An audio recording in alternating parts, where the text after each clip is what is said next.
The freezing rain lashed against the windshield of my truck, mirroring the sharp, dull ache radiating through my surgically repaired shoulder. Physical therapy had ended an hour early, a rare reprieve in a schedule otherwise dictated by military-grade discipline. I parked in the driveway of the pristine four-bedroom colonial home I shared with Wyatt. To the outside world, we were the quintessential American success story, the rising wealth manager and his quietly retired veteran wife. Inside, the silence of the house was always deafening. I unlocked the front door with a quiet click. Beside me, Duke, my German Shepherd service dog, immediately stiffened. His ears pinned back and a low, barely audible rumble vibrated in his chest. Duke was trained to detect threats, stress, and anomalies in my environment. Right now, every instinct he possessed was locked onto the second floor. I released the clasp on his leash, signaling him to stay close, and moved silently up the carpeted stairs. The sound of muffled laughter and the rhythmic creak of the floorboards echoed down the hallway. It was coming from the master bedroom. I didn't hesitate. I didn't announce myself. I simply pushed the bedroom door open. There, tangled in the imported Egyptian cotton sheets I had purchased just last month, was Wyatt. Beneath him was Sydney. I recognized her instantly, the 28-year-old daughter of one of Wyatt's most lucrative elite partners. She let out a sharp theatrical gasp, pulling the duvet up to her chest, her eyes wide with a mix of shock and poorly concealed amusement. Wyatt, however, didn't flinch. There was no scrambling for clothes, no stuttered apologies, no frantic pleas for forgiveness. He casually sat back against the tufted headboard, running a hand through his perfectly styled hair. He looked at me, taking in my rain-dampened clothes, the slight limp in my stance, and the imposing presence of Duke at my side. "You're home early," Wyatt said, his voice terrifyingly steady, devoid of a single ounce of remorse. "Therapy usually keeps you busy until 4. I stood perfectly still. Years of tactical training and high-stress combat logistics kicked in, freezing the panic and locking my emotions behind an impenetrable wall of ice. I didn't scream. I didn't throw a lamp. I just watched him. "Don't look at me like that, Blair," Wyatt scoffed, swinging his legs over the side of the bed.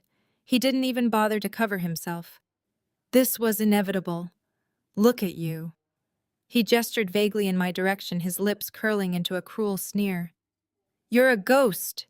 You sleep with one eye open, you jump at shadows, and you drag this mutt everywhere like a crutch." He stepped closer, his voice dropping into a condescending whisper. "You're cold, Blair. You're damaged. I need a real woman. Someone warm, someone who actually fits into my world, not a broken soldier playing house." Sydney giggled from the bed, wrapping the sheet tighter around herself. "Wyatt, baby, maybe she should leave so we can finish." The sheer audacity of the betrayal hung heavy in the humid air of the bedroom. They wanted a reaction. They wanted me to shatter, to cry, to prove his narrative that I was an unstable, hysterical veteran who couldn't handle civilian life. Instead, I reached out and gently patted Duke's head, calming the low growl rumbling in his throat. Without a single word, I turned on my heel. I walked into the adjoining walk-in closet, grabbed my old heavy-duty army jacket from the back hook, and slung it over my uninjured shoulder. I didn't pack a suitcase. I didn't gather my jewelry or my clothes. I didn't need any of it. "That's right, just walk away," Wyatt called out from the bedroom, his voice echoing down the stairs as I descended. "Run back to your parents. See if they want to deal with your baggage." The drive to my parents' sprawling estate took 20 minutes. The freezing rain had turned into a torrential downpour, washing the suburban streets in a bleak gray haze. My mind operated with cold mechanical precision. Wyatt had crossed a line, but I knew my family. I knew the environment. I had grown up in a fortress of expectations where appearances meant everything and vulnerability was treated as a disease. I pulled my truck up to the wrought iron gates of my parents' house. I walked up the manicured stone pathway, Duke marching in perfect lockstep beside me, the icy rain soaking through my military jacket. I knocked firmly on the heavy oak door. It swung open to reveal my father Thomas. Behind him stood my mother Carolyn, her arms crossed tightly over her cashmere sweater. Their expressions were not etched with concern or surprise. They were etched with deep, unmistakable irritation. Before I could even open my mouth, Thomas spoke. "Wyatt called us," my father said, his voice dripping with icy disapproval. He glared at my wet uniform, then down at Duke, his lip curling in disgust. He told us about your violent episode. I froze, the cold rain suddenly feeling insignificant compared to the chill radiating from my own flesh and blood. Wyatt had spun a narrative before I even put the keys in the ignition. He had painted me as the aggressor, a veteran having a PTSD meltdown, and they had swallowed the lie whole. He was in our bed with another woman. I stated, my voice flat, devoid of the hysteria they were clearly waiting for. "Stop it, Blair," Carolyn snapped, stepping forward. "Wyatt said you were hallucinating again. He said you threatened him. We are not doing this tonight. We have an image to maintain, and we cannot have police showing up because you refuse to manage your trauma." "She only brings trouble," a voice echoed from the grand staircase. My brother Jason walked down, swirling a glass of bourbon. In his tailored suit, he looked exactly like the corporate lawyer. He was arrogant, dismissive, and utterly devoid of empathy. "Send her back, Dad. I'm not dealing with her legal mess if she assaulted Wyatt." Thomas placed his hand on the heavy brass doorknob, preparing to shut me out into the storm. He looked me dead in the eye, stripping away the last remaining illusion I had of family. "Don't bring your mess here again," he said coldly. For a fraction of a second, I looked at the three of them. My father, my mother, my brother. They had chosen the wealthy, charismatic son-in-law over their own flesh and blood. They had chosen the comfortable lie over the ugly truth. They thought I was a broke, dependent, disabled veteran with nowhere else to go. I reached down, adjusting Duke's leash. I looked right past my father, staring into the warm, illuminated foyer of my childhood home. "Keep him," I said. I turned my back on them before the door even clicked shut. I walked through the freezing rain, climbed back into the driver's seat of my truck, and slammed the door. The heater roared to life, warming my damp hands. I didn't cry. I didn't scream. Instead, I reached into the hidden compartment beneath the center console. I bypassed the emergency cache and pulled out a heavy, matte black corporate card. Engraved in sleek metallic lettering across the front was a name my family had never heard, and a title Wyatt had no idea I possessed: Vanguard Defense Logistics, Blair founder, and CEO. I stared at the card as the storm raged outside. They thought I was a victim. They had no idea they had just declared war on a ghost. The morning light broke through the grimy, slatted blinds of a roadside motel on the outskirts of the city. I sat on the edge of the sagging mattress, lacing up my boots with my good arm, while Duke sat at attention by the door. The freezing rain from the previous night had frozen over, turning the asphalt outside into a slick sheet of ice. I stepped out of the room, the frigid air hitting my face, and walked toward the small diner attached to the motel lot. A black coffee was all I needed to kickstart the protocol. Inside, the diner smelled of stale grease and burned filter coffee. I approached the counter, ordered a large black drip, and swiped my debit card. The machine beeped a harsh, denying tone. The cashier, a tired-looking woman in a faded apron, handed the card back. She said it was declined. I tried the secondary credit card. Declined again. I stepped aside, pulling my phone from my pocket. A barrage of notifications flooded the screen. They were automated alerts from my bank. Checking account balance 0. Savings account balance 0. Wyatt had initiated a wire transfer at exactly 2 in the morning, draining the entire $60,000 we had in our joint reserves. He had not stopped there. My health insurance portal showed my login was revoked, and a separate notification from our auto lender indicated my truck had been reported as stolen. Then a direct message from Wyatt illuminated the screen. It was a photo. 7 black garbage bags sat on the snow-covered front lawn of our pristine suburban home. The caption below it read, "The locks are changed. My lawyer just filed the papers. I am requesting expedited spousal support. A judge is not going to look kindly on an unemployed, unstable veteran who assaulted her husband. You have nothing, Blair. Do not try to fight me." Attached to the text was a PDF scan of a court filing. Wyatt was officially claiming I was completely dependent on his income, citing my military medical discharge as proof of my inability to hold a job. He was demanding a monthly stipend, trying to legally bleed me dry, before I could even find my footing. He really thought he had orchestrated a masterclass in psychological warfare. He thought he had severed my lifelines, leaving me isolated, penniless, and desperate. I stared at the image of the garbage bags on the wet grass. I did not feel a trace of panic. I felt an icy surgical focus settling into my veins. Wyatt fundamentally misunderstood who he had married. He saw a broken soldier. He failed to realize that the military does not just break people, it teaches them how to dismantle their enemies with absolute precision. I smiled a sharp, cold expression. I gave the cashier a $10 bill from my pocket, took my coffee, and walked back out into the freezing morning. I stood by my frozen truck, petting Duke's head as he leaned against my leg. I bypassed the standard contacts on my phone and opened a highly encrypted application. I typed in a 12-digit sequence and waited. The line connected immediately. "Initiate protocol," I said calmly. "Send transport to my current coordinates."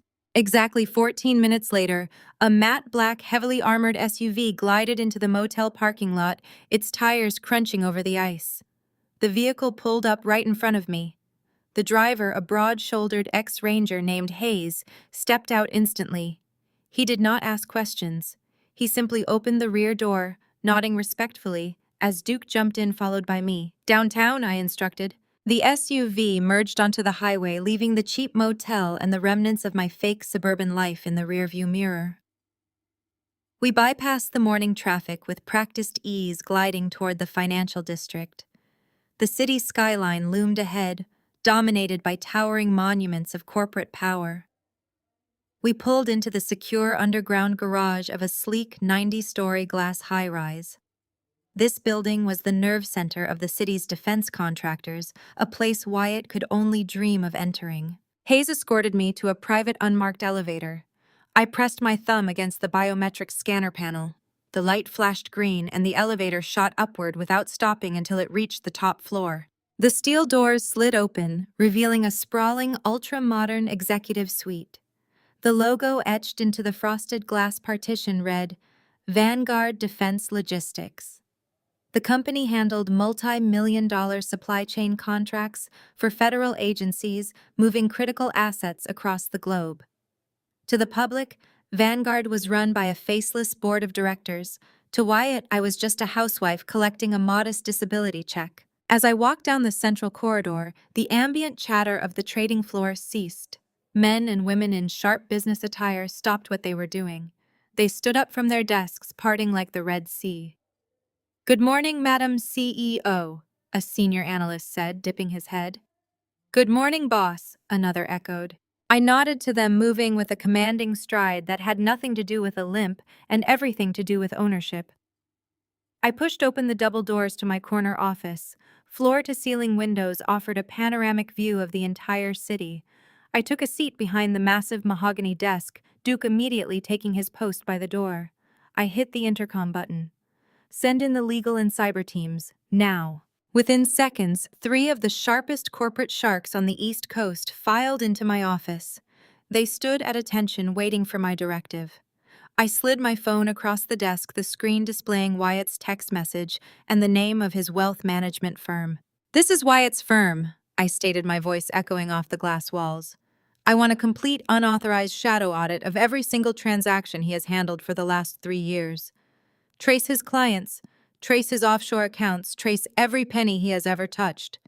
He just stole $60,000 from a joint account and filed for spousal support." My lead counsel, a ruthless attorney named Carter, let out a low whistle. "He is trying to claim you are financially dependent." "He thinks I am unemployed," I replied, lacing my fingers together. "He thinks he has the upper hand. I want you to prove him wrong, but not in court. Not yet. I want his financial footprint dissected. Find the shell companies he is using to hide his assets. When you find the vulnerabilities in his firm's portfolio, we are going to build a trap. We are not just going to divorce him, we are going to liquidate him." The cyber director tapped his tablet, already initiating the background breach. "What about the $60,000 he took, Madam CEO? Let him keep it," I said, leaning back in my leather chair. "Let him feel invincible for a few days. Arrogance makes people careless. By the time he realizes who he actually married, he won't even own the shirt on his back. The team nodded, instantly dispersing to execute the orders. I swiveled my chair to face the sprawling city below. The storm clouds were breaking sunlight glinting off the skyscrapers. Wyatt had chosen to play a game of control, thinking he was the predator. He had no idea he had just walked into the crosshairs of a military strategist who commanded an empire. The war had officially begun. Over the next 48 hours, the digital battlefield ignited. Wyatt, operating under the delusion that he held all the cards, launched a synchronized and utterly ruthless social media smear campaign. He was too cowardly to do it alone, so he enlisted the ultimate weapon of suburban warfare, my mother.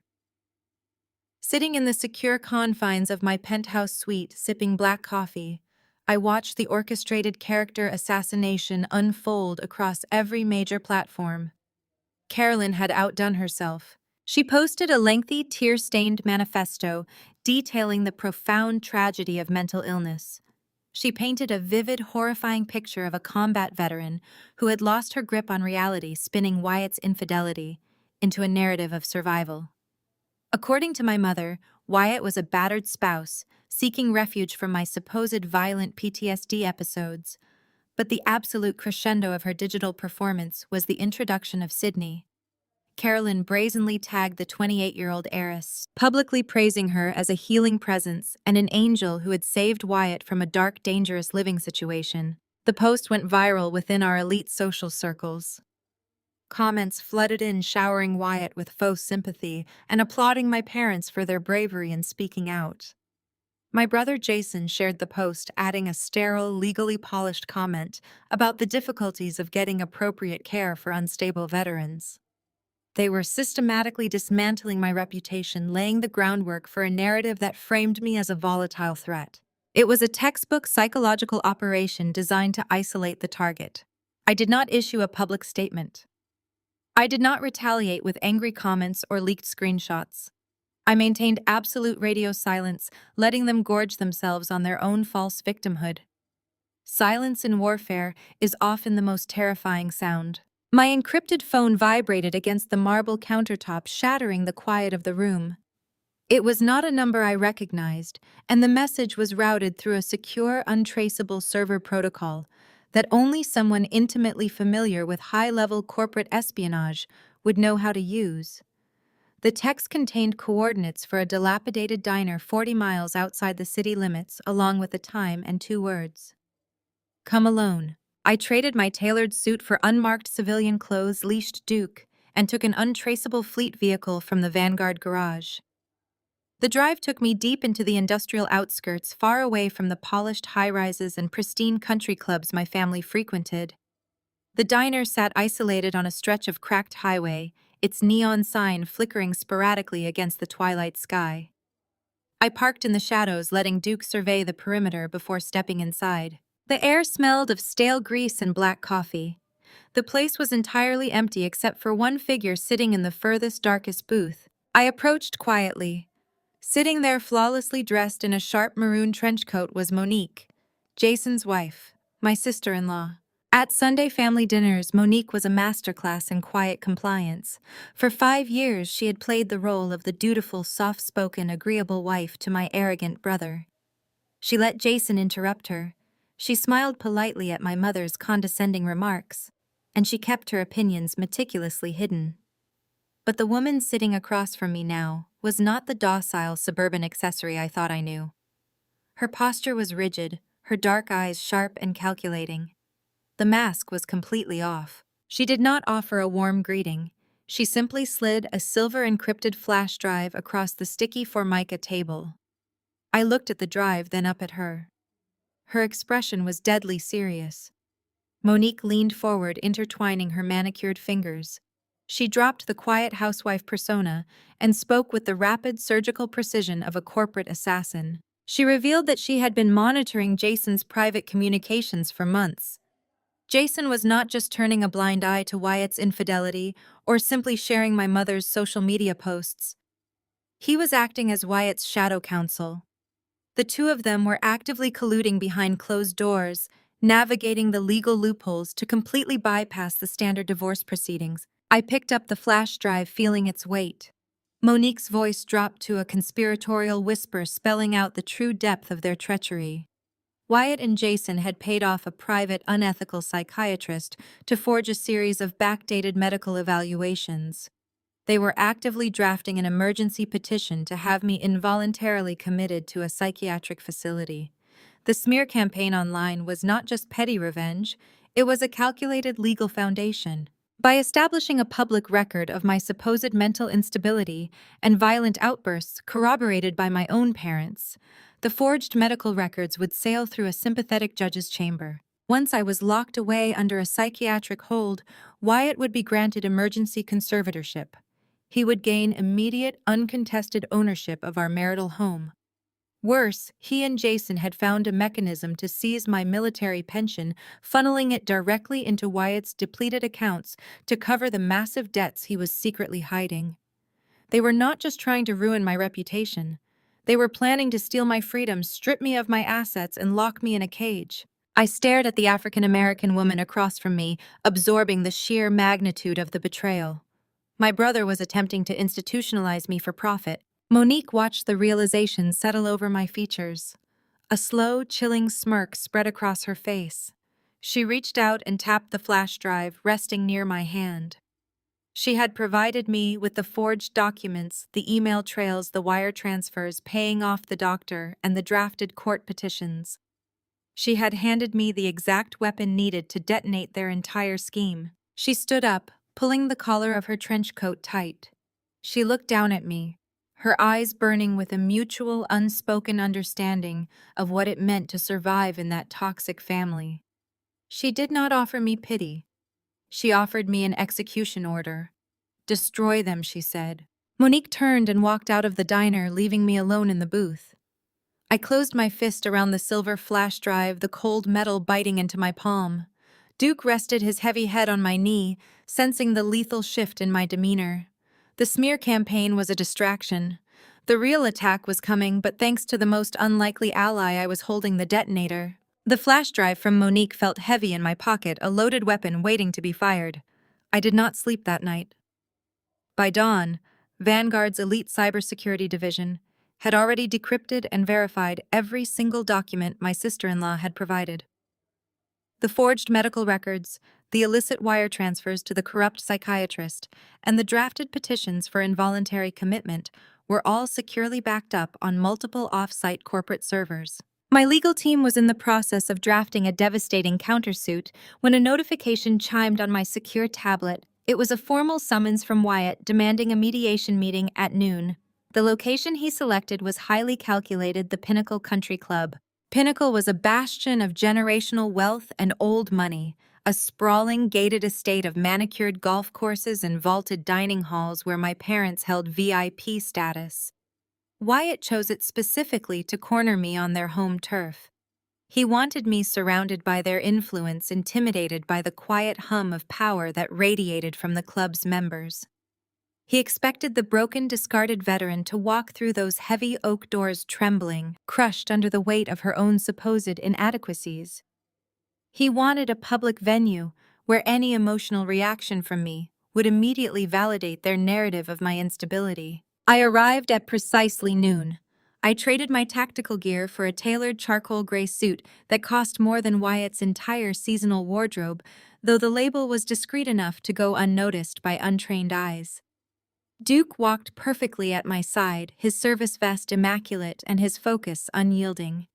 The valet rushed forward, stammering a bit as I handed him the keys to a fresh Vanguard-issued armored sedan.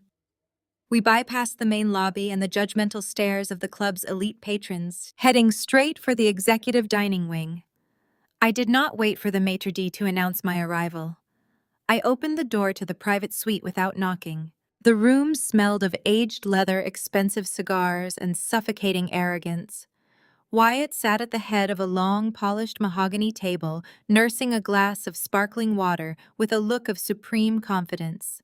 Thomas and Carolyn sat on either side of him, forming a united front. As I walked in, their hushed conversation stopped instantly. My mother let out a heavy, dramatic sigh, looking at me with eyes full of fabricated pity.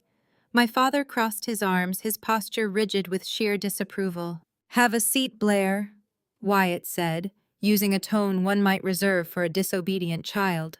I did not sit. I stood at the opposite end of the long table, resting my hands lightly on the back of the plush leather chair. Duke sat obediently at my feet, his eyes locked on Wyatt. "I want to make this easy for everyone," Wyatt continued, steepling his fingers and leaning forward.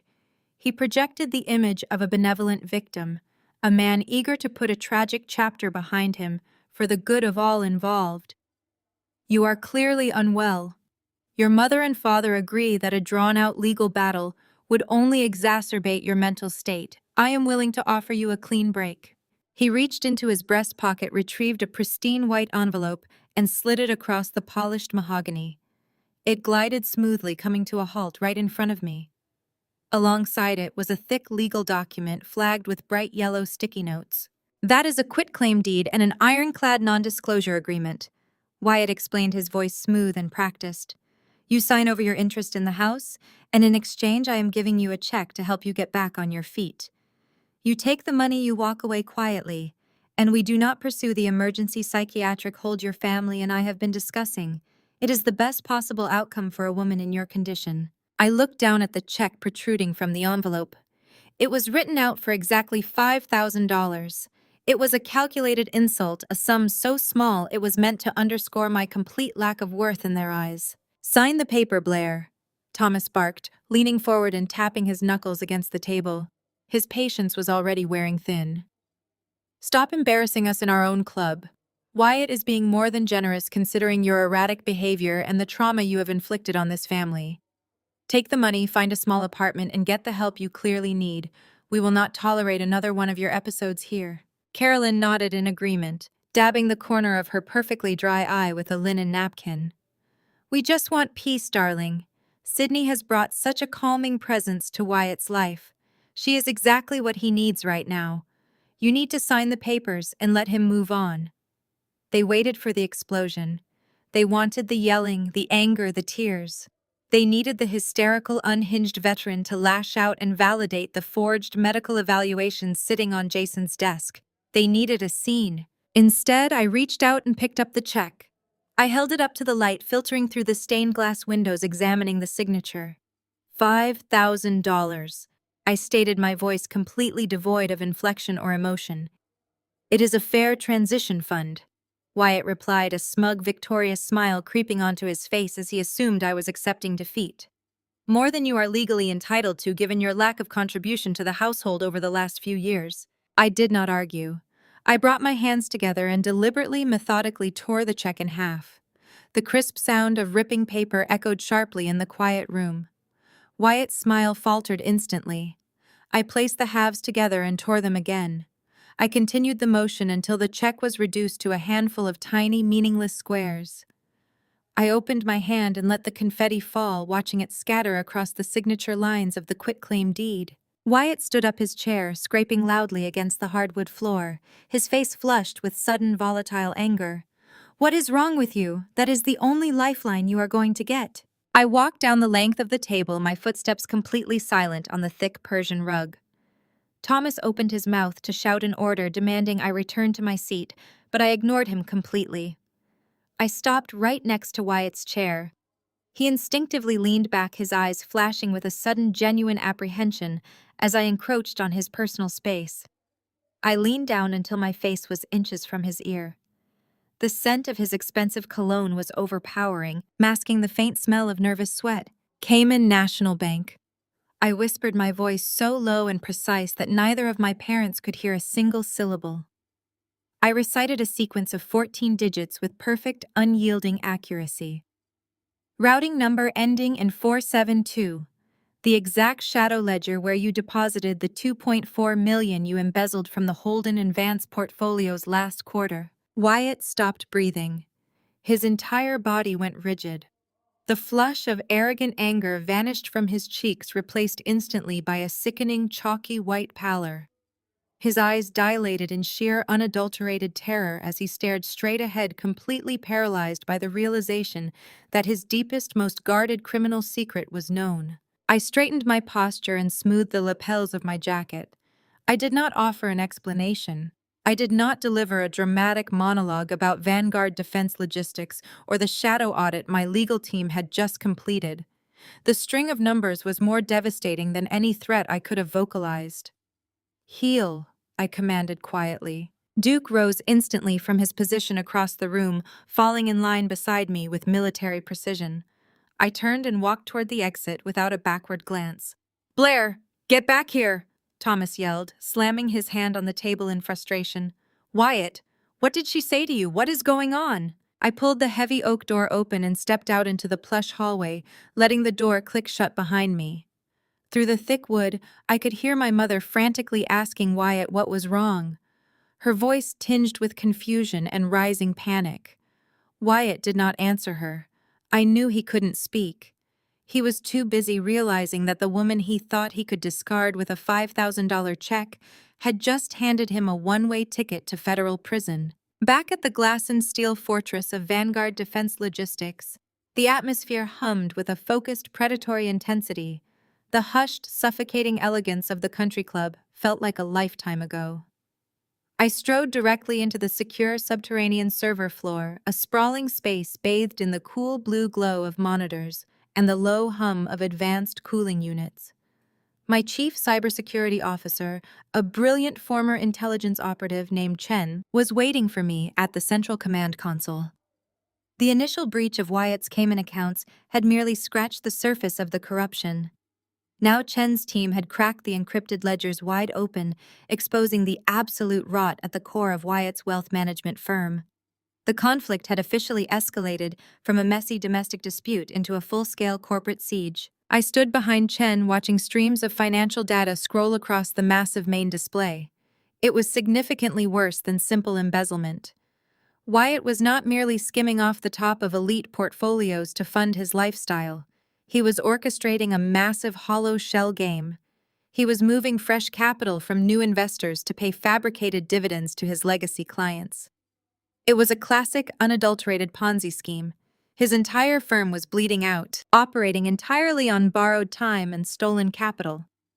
But the forensic accounting revealed something far more grotesque than standard corporate fraud. I watched the red lines on the screen trace the flow of the most recently stolen funds. One particular trajectory caught my eye, a massive continuous hemorrhage of capital routed through a dummy corporation dubbed Apex Holdings.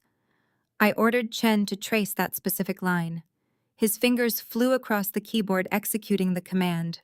The origin point materialized on the screen, and for a fraction of a second, the cold detachment I had carefully cultivated cracked. The drained account belonged to Thomas and Carolyn, my parents. Wyatt had completely gutted their supposedly untouchable retirement fund. Decades of their accumulated wealth, the absolute foundation of their arrogant country club status and social superiority, was entirely gone. I asked where he had routed their capital, my voice dropping an octave as the reality of the betrayal set in. Chen opened a series of digitized receipts and offshore asset registries. Wyatt had not used my parents' life savings to cover his market losses or stabilize his failing firm. He had systematically converted their retirement into tangible, untraceable luxury assets for his mistress. Customized European sports cars registered solely in Sydney's name. High-carat diamond parures acquired from private dealers in Antwerp. A sprawling, ultra-modern beachfront condo leased through an anonymous proxy entity. My mother was currently singing Sydney's praises on social media, publicly validating Wyatt's infidelity, completely oblivious to the fact that the younger woman was literally draped in diamonds, purchased with Carolyn's own stolen future.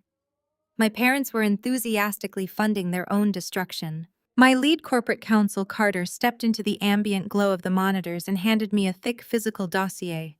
He explained that Wyatt needed an airtight legal shield to establish these shell companies without triggering federal oversight.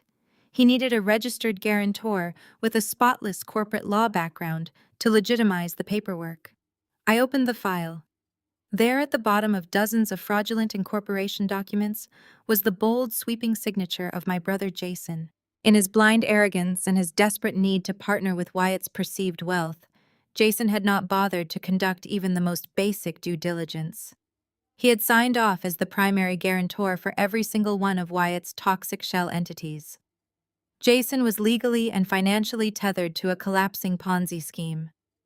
He was no longer just an arrogant lawyer looking down on his veteran sister.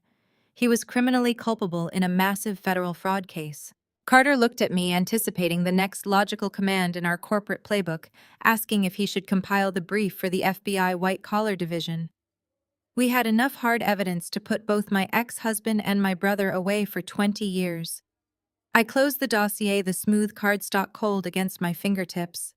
Turning them over to federal authorities would be swift, but it would lack the surgical precision this magnitude of betrayal demanded. Prison was a consequence, but I wanted absolute, undeniable control over their fate. I told Carter that the authorities would immediately freeze all the assets and tie everything up in litigation for a decade. I wanted the board. I wanted the pieces. We were not calling the police. I instructed Carter to immediately activate Obsidian Capital, one of Vanguard's most aggressive and entirely untraceable subsidiary investment wings. The directive I handed down was simple, but utterly devastating. Obsidian was to systematically and quietly purchase every single ounce of debt associated with my family and Wyatt. Within 48 hours, my subsidiary had bought up the highly leveraged commercial loans that were barely keeping Wyatt's wealth management firm afloat. We purchased the massive underwater mortgage on the marital home Wyatt had so confidently locked me out of. I did not stop there. My parents had heavily leveraged their sprawling estate to fund their lavish country club lifestyle, foolishly trusting their non-existent retirement accounts to cover the massive margins. Obsidian Capital bought their mortgage too, swooping in and acquiring the debt from their original lenders at a premium. They were all swimming in a sea of toxic liabilities, completely unaware that the undertow was about to drag them out to the deep. I stood in the center of the server room, watching the final acquisitions clear on the global market trackers. For my entire life, they had dictated my worth, controlled the family narrative, and dismissed my very existence. They thought they held all the power because they held the social status and the outward appearance of generational wealth. But wealth is an illusion, while debt is an undeniable reality. By the time the sun set over Vanguard headquarters, the transition of power was absolute. I owned the commercial paper on Wyatt's firm. I owned the legal leverage over Jason's professional future. I owned the very roof over my parents' heads. I did not just hold their dark secrets. I owned their financial survival, and the trap was firmly set.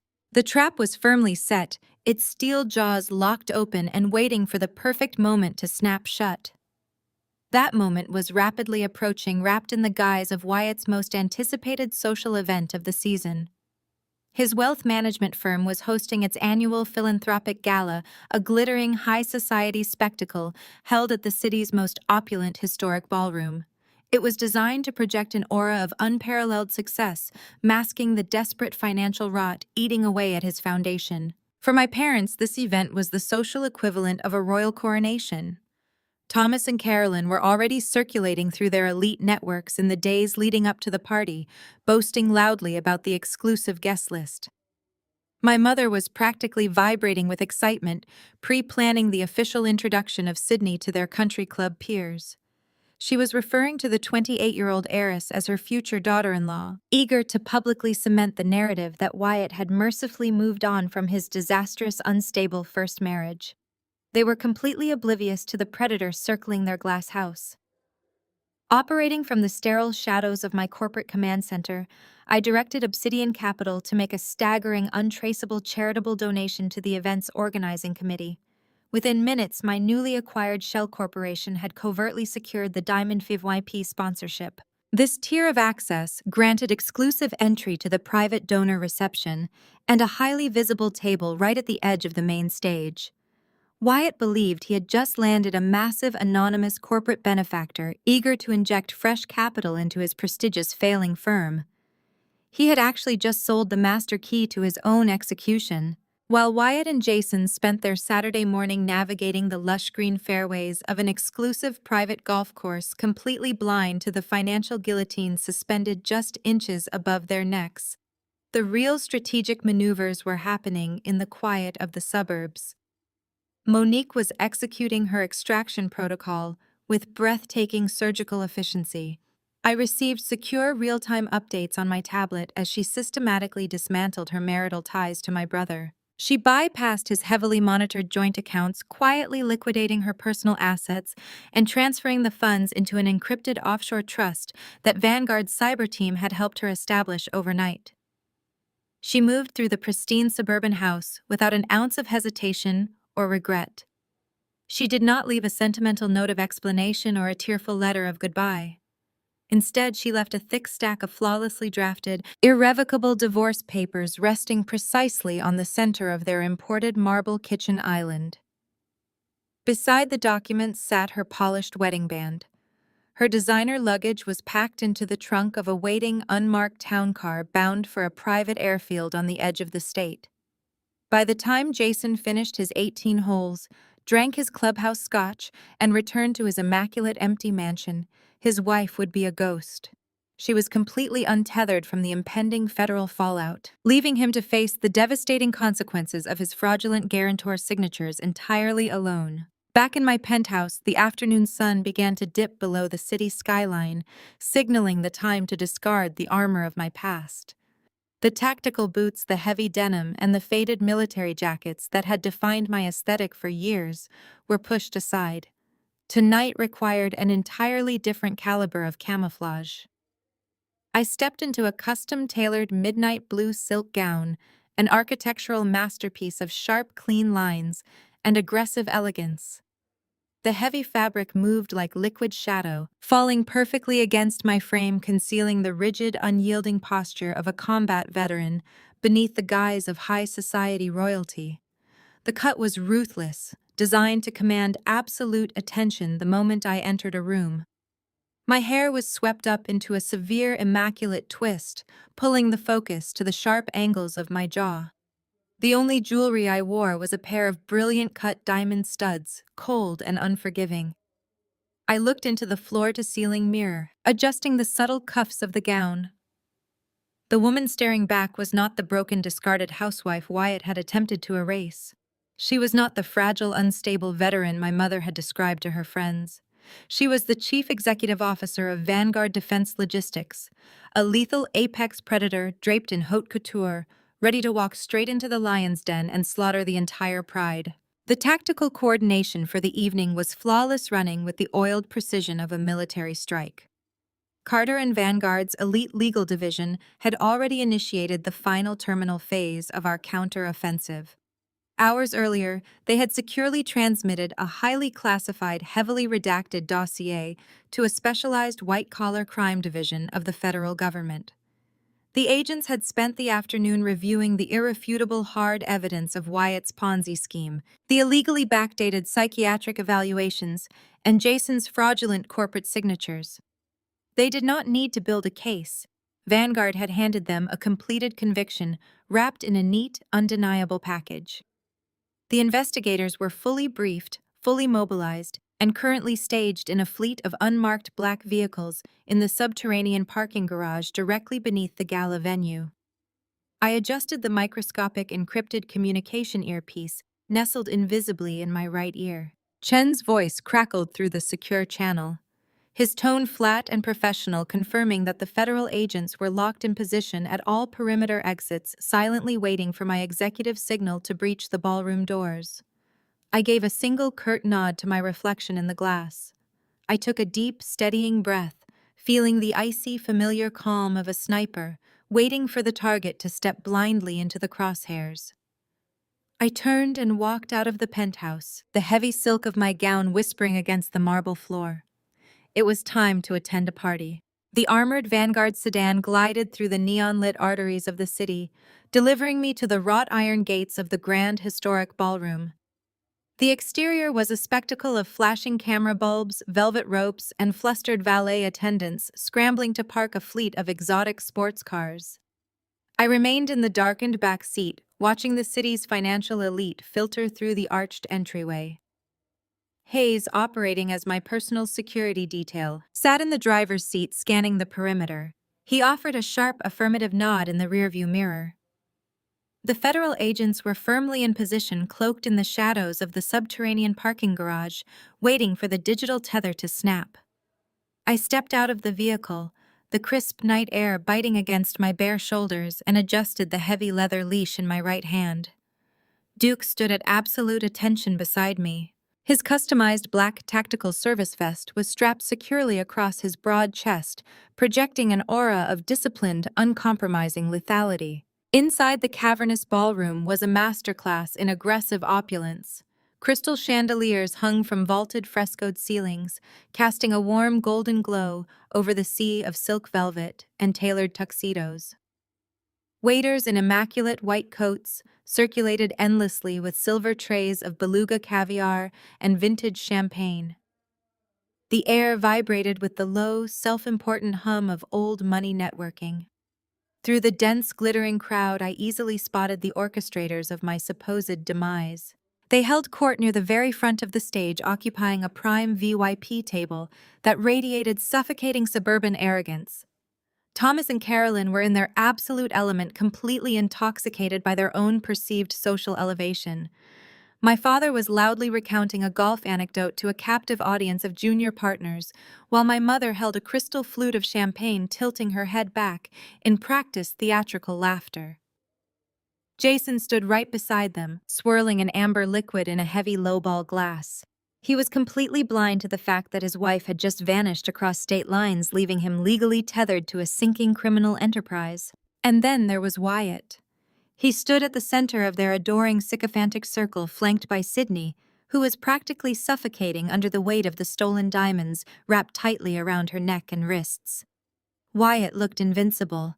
He wore a custom-fitted velvet dinner jacket, flashing a blinding, predatory smile at passing investors. He was soaking in the adoration, entirely convinced that his suburban warfare tactics had neutralized me, that my military pension was already legally his, and that his fraudulent empire was entirely secure. He raised his glass high, clinking it against my father's glass to seal their toxic alliance. They were toasting to their own brilliance, celebrating the absolute destruction of my life, while basking in the warm glow of stolen wealth. A sudden chime of a silver spoon against a microphone brought the ambient chatter to an immediate halt. The master of ceremonies, a minor local celebrity with a booming theatrical voice, stepped up to the clear acrylic podium at the center of the main stage. He cleared his throat, adjusting his bow tie as a harsh white spotlight washed over him. He launched into a sickeningly glowing tribute, praising the resilience, the sharp financial acumen, and the unparalleled market foresight of the firm's leading executive. The crowd erupted into rapturous, deafening applause as Wyatt's name was called for the prestigious Wealth Manager of the Year award. Wyatt kissed Sydney softly on the cheek, patted Jason on the shoulder, and practically floated up the carpeted stairs. He took the heavy crystal trophy, gripping the edges of the podium, and leaned into the microphone. He delivered a smooth, flawlessly practiced speech about navigating turbulent waters, protecting client legacies, and the paramount importance of strong, unwavering family support, gesturing magnanimously toward my beaming parents. Wyatt paused, his expression shifting from humble award recipient to triumphant corporate conqueror. He handed the microphone back to the master of ceremonies, who instructed the audience to remain standing. The MC's voice echoed through the massive sound system, bouncing off the marble pillars.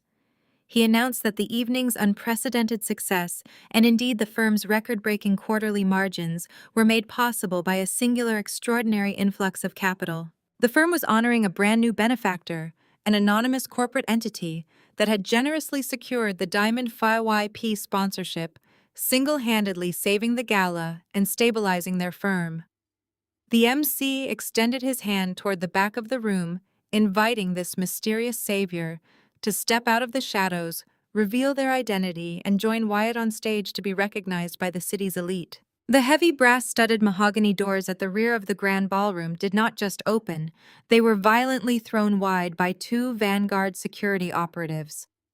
The heavy thud of the doors hitting the wall reverberated like a gunshot over the hushed anticipation of the crowd.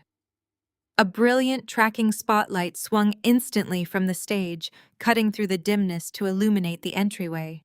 I stepped straight into the blinding beam of light.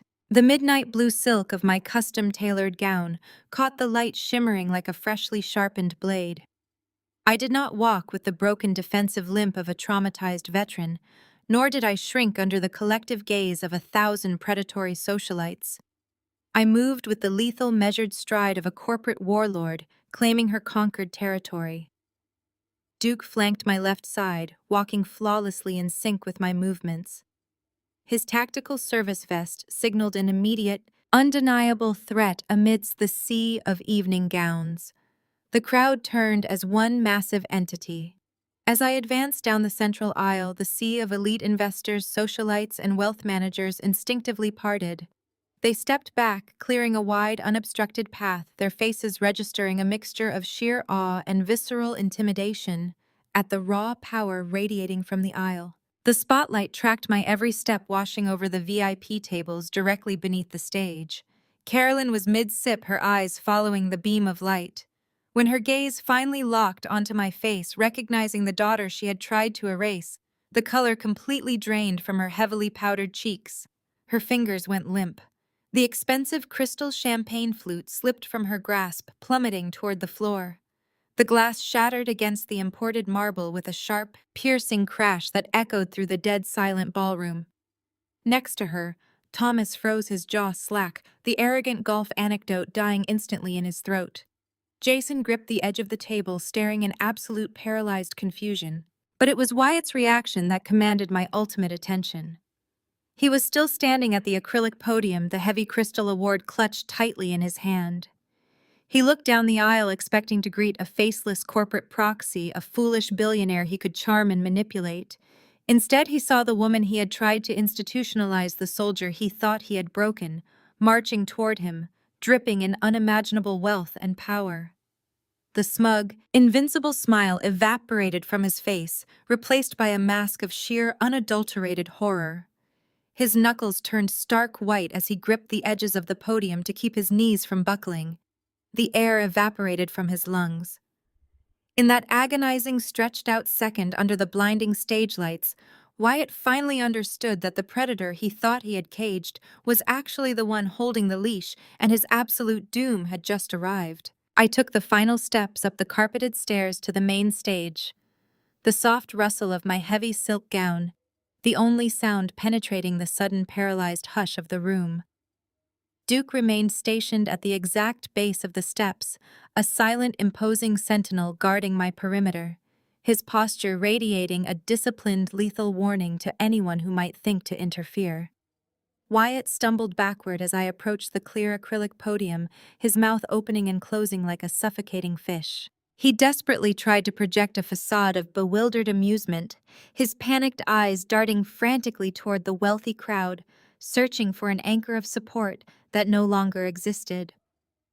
He leaned toward me, his voice a frantic, hissing whisper, demanding to know what kind of deranged, jealous stunt I thought I was pulling. I did not dignify his rising panic with a response. I did not look at him with hatred, sorrow, or any lingering trace of the woman he had once known. I simply reached out, my movements calm and deliberate, and took the microphone directly from his slick, trembling fingers. The massive audience held its collective breath. I could physically feel the anticipation rippling across the sea of upturned faces. The city's wealthy elite were bracing themselves for a messy, emotional spectacle. They expected a scorned, unstable ex-wife to unleash a tearful, humiliating tirade about broken vows, secret affairs, and shattered domestic trust. They were salivating for cheap tabloid drama. I had absolutely no intention of giving them one. I did not shed a single tear. I did not mention the divorce papers, the betrayal, or the young woman draped in diamonds sitting at the front table. Those elements were merely civilian casualties in a much larger war. I was executing a high-level corporate siege, and my weapon of choice was the only thing these people truly respected and fiercely protected. I spoke into the microphone, my voice echoing off the vaulted frescoed ceilings with cold, resonant authority. I introduced myself not as Wyatt's estranged wife, but as the chief executive officer of Obsidian Capital, the primary and absolute debt holder of his collapsing firm. A loud collective murmur of confusion rippled through the front rows of investors. Before Wyatt could recover enough to signal his security detail to cut the audio feed, I tapped the hidden earpiece and gave Chen the final terminal command to strike. Instantly, the massive high-definition projection screens flanking the main stage flickered and went entirely black. The firm's elegant gold leaf logo vanished, replaced by the stark, glaring interface of a heavily encrypted offshore banking portal.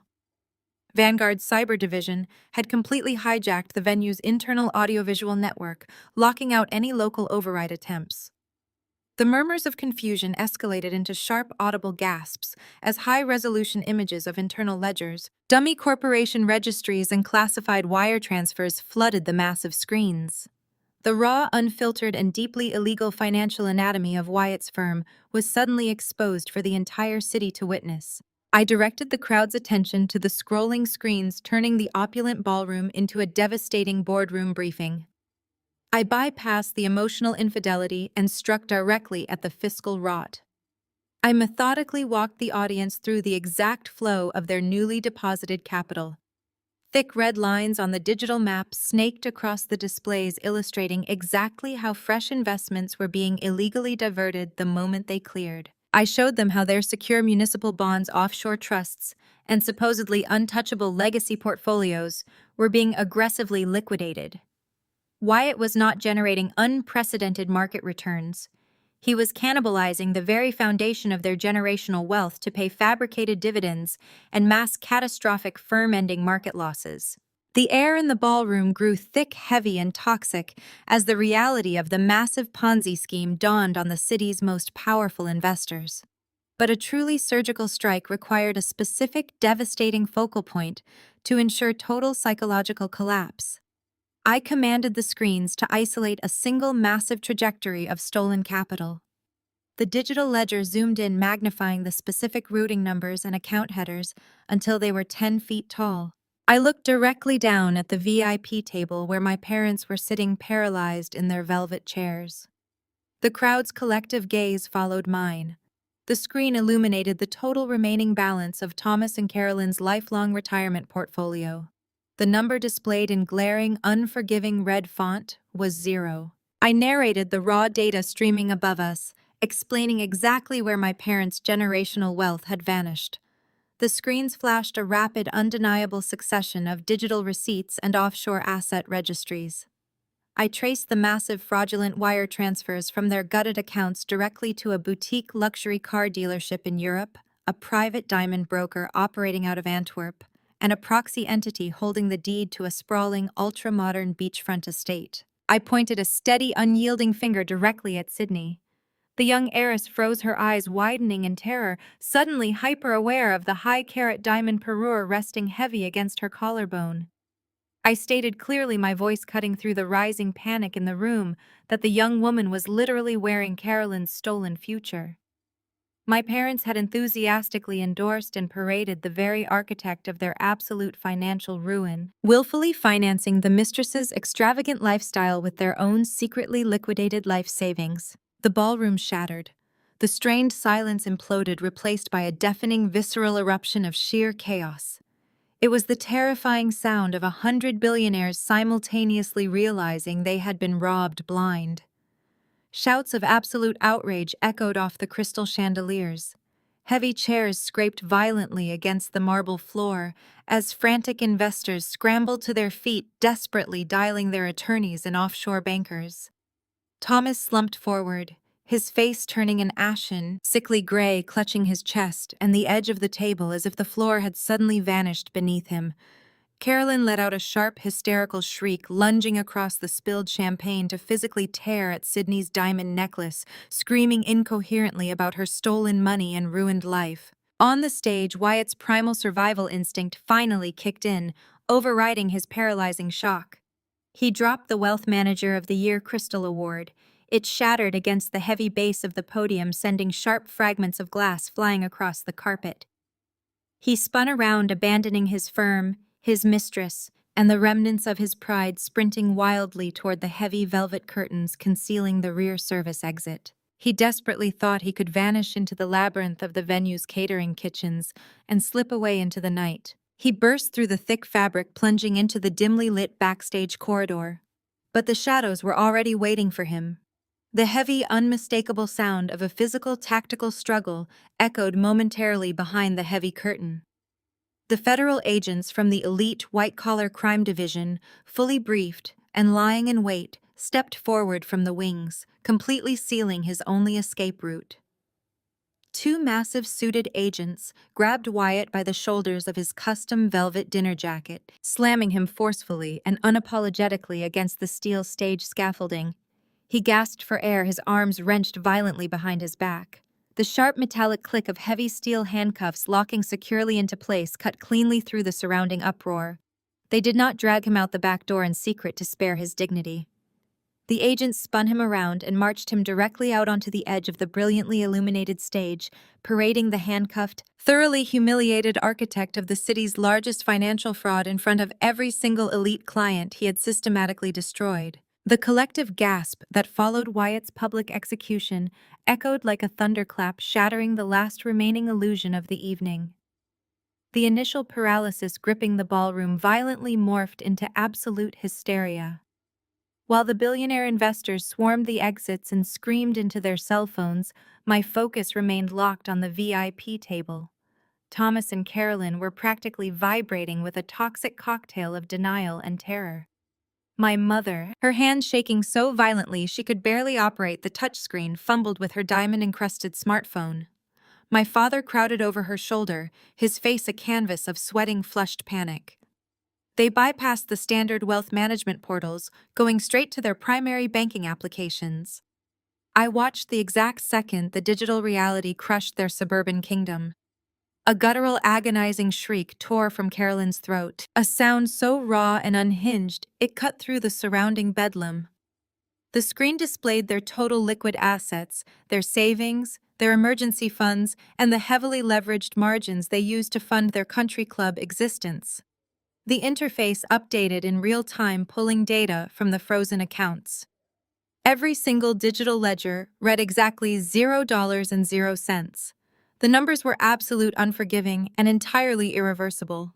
They had absolutely nothing left. The facade of generational superiority they had worn like impenetrable armor. My entire life dissolved instantly, melting away to reveal the hollow, terrified core beneath. They were no longer the untouchable patriarch and matriarch holding court over local high society. They were broke, exposed, and utterly desperate senior citizens who had financed their own destruction. Carolyn's frantic, tear-streaked eyes darted across the panicked room until they collided with mine. The realization that their discarded, supposedly unstable daughter was standing in the dead center of the room, flanked by elite private security and radiating absolute corporate authority, triggered a primal, desperate survivalist instinct. They scrambled away from the VIP table, their expensive shoes slipping on the champagne-soaked marble, and sprinted toward me like drowning sailors toward a lifeboat. They shoved violently past bewildered socialites, their manicured hands reaching out to grab the silk of my gown. My mother fell to her knees right at the edge of my personal space, hitting the hard floor just inches from Duke's sturdy tactical boots, completely abandoning her polished country club dignity. My father hovered nervously behind her, his chest heaving with panic attacks, his expensive custom tuxedo suddenly looking like a cheap borrowed costume.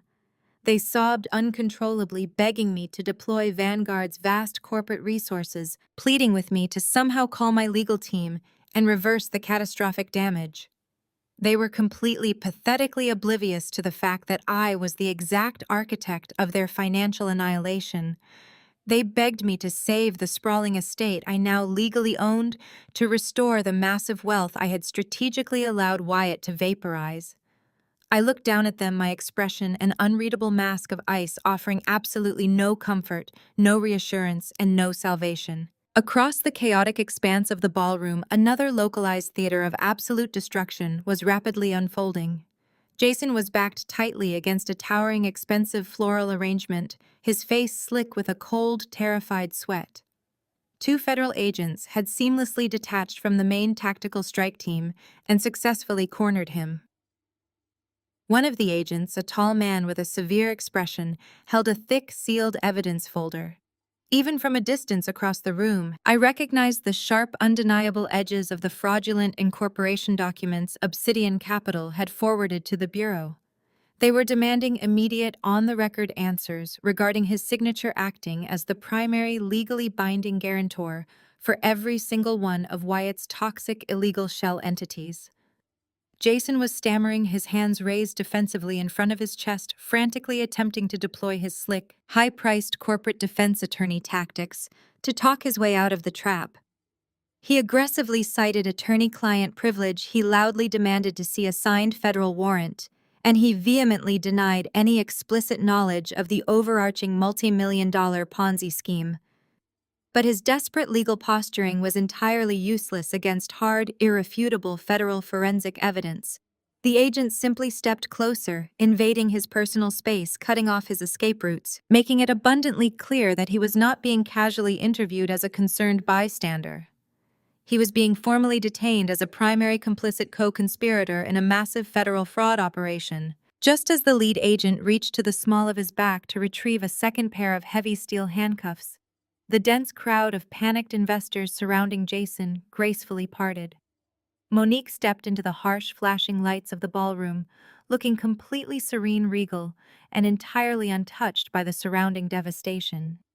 She wore a stunning, understated black designer gown, her posture immaculate, projecting the calm, highly focused energy of a woman who had just successfully shed a massive, suffocating weight from her shoulders.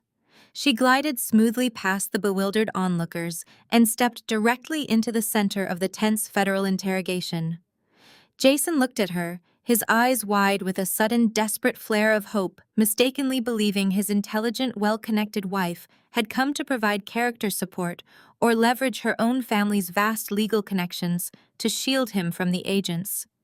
Instead, Monique reached calmly into her sleek, minimalist designer clutch. She did not produce a tissue or offer a comforting, supportive hand. She retrieved a thick, beautifully bound stack of pristine legal documents and pressed them firmly against Jason's chest. The divorce papers were absolute, irrevocable, and entirely legally binding, completely severing their union and stripping him of any future access to her carefully extracted, secure offshore trust. She delivered the final, fatal blow to his ego and his financial safety net, without uttering a single syllable, turning her back on him, the exact moment the federal agents securely locked the steel cuffs around his wrists. Monique walked with quiet, powerful dignity straight across the ruined ballroom floor, the crowd parting for her, just as they had for me, joining me at the central aisle. We shared a brief, silent look of mutual, definitive victory. Our extraction protocol was flawlessly complete. With Duke leading the way, his presence parting the last remnants of the panicked crowd, Monique and I turned and walked deliberately out of the historic venue. We left the screaming, ruined investors, the weeping, destitute parents, and the handcuffed, disgraced brother permanently trapped in the burning wreckage of their own arrogant making. We pushed through the heavy, ornate brass doors and stepped out into the crisp, cool night air. The physical transition from the suffocating, panicked, and humid atmosphere of the gala to the quiet, steady hum of the city streets was jarring, but intensely refreshing. My armored Vanguard sedan was waiting precisely at the curb, its engine purring softly with Hayes holding the rear door open for us. But the evening had one final pathetic display of suburban entitlement to offer before the curtain fully closed. A few yards down the valet driveway, bathed in the glow of the street lamps, Sydney was staging a spectacular, unhinged meltdown. She was stomping her expensive, red-soled stilettos against the concrete pavement, screaming obscenities at a terrified teenage valet attendant who was cowering behind his podium. She was wildly pointing a manicured finger toward the designated VIP loading zone, loudly demanding the immediate retrieval of her custom European sports car so she could flee the scene. She was entirely comically oblivious to the two stern-faced FBI field agents standing directly beside the sleek vehicle. They were efficiently taping a bright orange, highly visible federal seizure notice directly to the driver's side windshield. The car, purchased entirely with Carolyn's stolen, secretly liquidated retirement funds, was being formally impounded on the spot as stolen property and criminal evidence. Sydney shrieked, clutching the heavy diamond necklace at her throat, threatening to call Wyatt, threatening to sue the entire city, throwing a massive temper tantrum over a confiscated luxury toy, while the man who illegally bought it for her was currently being loaded into a secure federal transport van in the basement garage. I paused with my hand resting on the cool metal handle of my sedan, watching the absurd, tragic consequence of blind, unchecked greed play out under the city streetlights. The transition of power was no longer just a brilliant corporate maneuver executed in the shadows. It was a physical, undeniable, and absolute reality. The morning sun crested the city skyline, casting long, sharp shadows across the pavement, where Sydney's impounded sports car had sat just hours before. The glittering carnage of the gala had been swept away by federal investigators and overnight cleaning crews, but the financial devastation was permanent. In the affluent suburbs, a suffocating silence hung over my parents' sprawling estate. Denial is a powerful anesthetic, and Thomas and Carolyn were practically drowning in it. Rather than contacting bankruptcy attorneys or attempting to untangle the federal freeze on their completely gutted accounts, they fell back on the only survival mechanism they knew, projecting an illusion of flawless superiority. They dressed meticulously for their usual Sunday routine. My father donned his crisp, pressed golfing attire, and my mother wrapped herself in pale cashmere, determined to show their faces at the elite country club. They believed that if they simply acted like nothing had happened, the horrific scandal of the previous night would somehow evaporate before the Sunday brunch crowd finished their mimosas. They pulled their remaining leased sedan into the club's pristine circular driveway, pasting on rigid practiced smiles as they walked through the heavy glass doors. The opulent foyer, normally a place where they held absolute court among their peers, felt noticeably frigid. Whispers followed them like a physical draft. Carolyn marched straight to the maitre d's podium, requesting their usual prime table overlooking the 18th hole, while Thomas handed over his platinum membership card to cover their outstanding monthly dues. The attendant swiped the heavy metal card. The machine returned a sharp, unforgiving red light. He swiped it a second time, his polite smile faltering. The card was completely declined. The club manager, a man who had kissed my father's ring for a decade, stepped out of the back office. He did not offer a warm greeting. Instead, his voice was hushed and apologetic yet unyielding, as he explained that their accounts had been globally frozen, and the board of directors had temporarily suspended their membership privileges, pending the federal investigation into Wyatt's firm. The humiliation was absolute and public.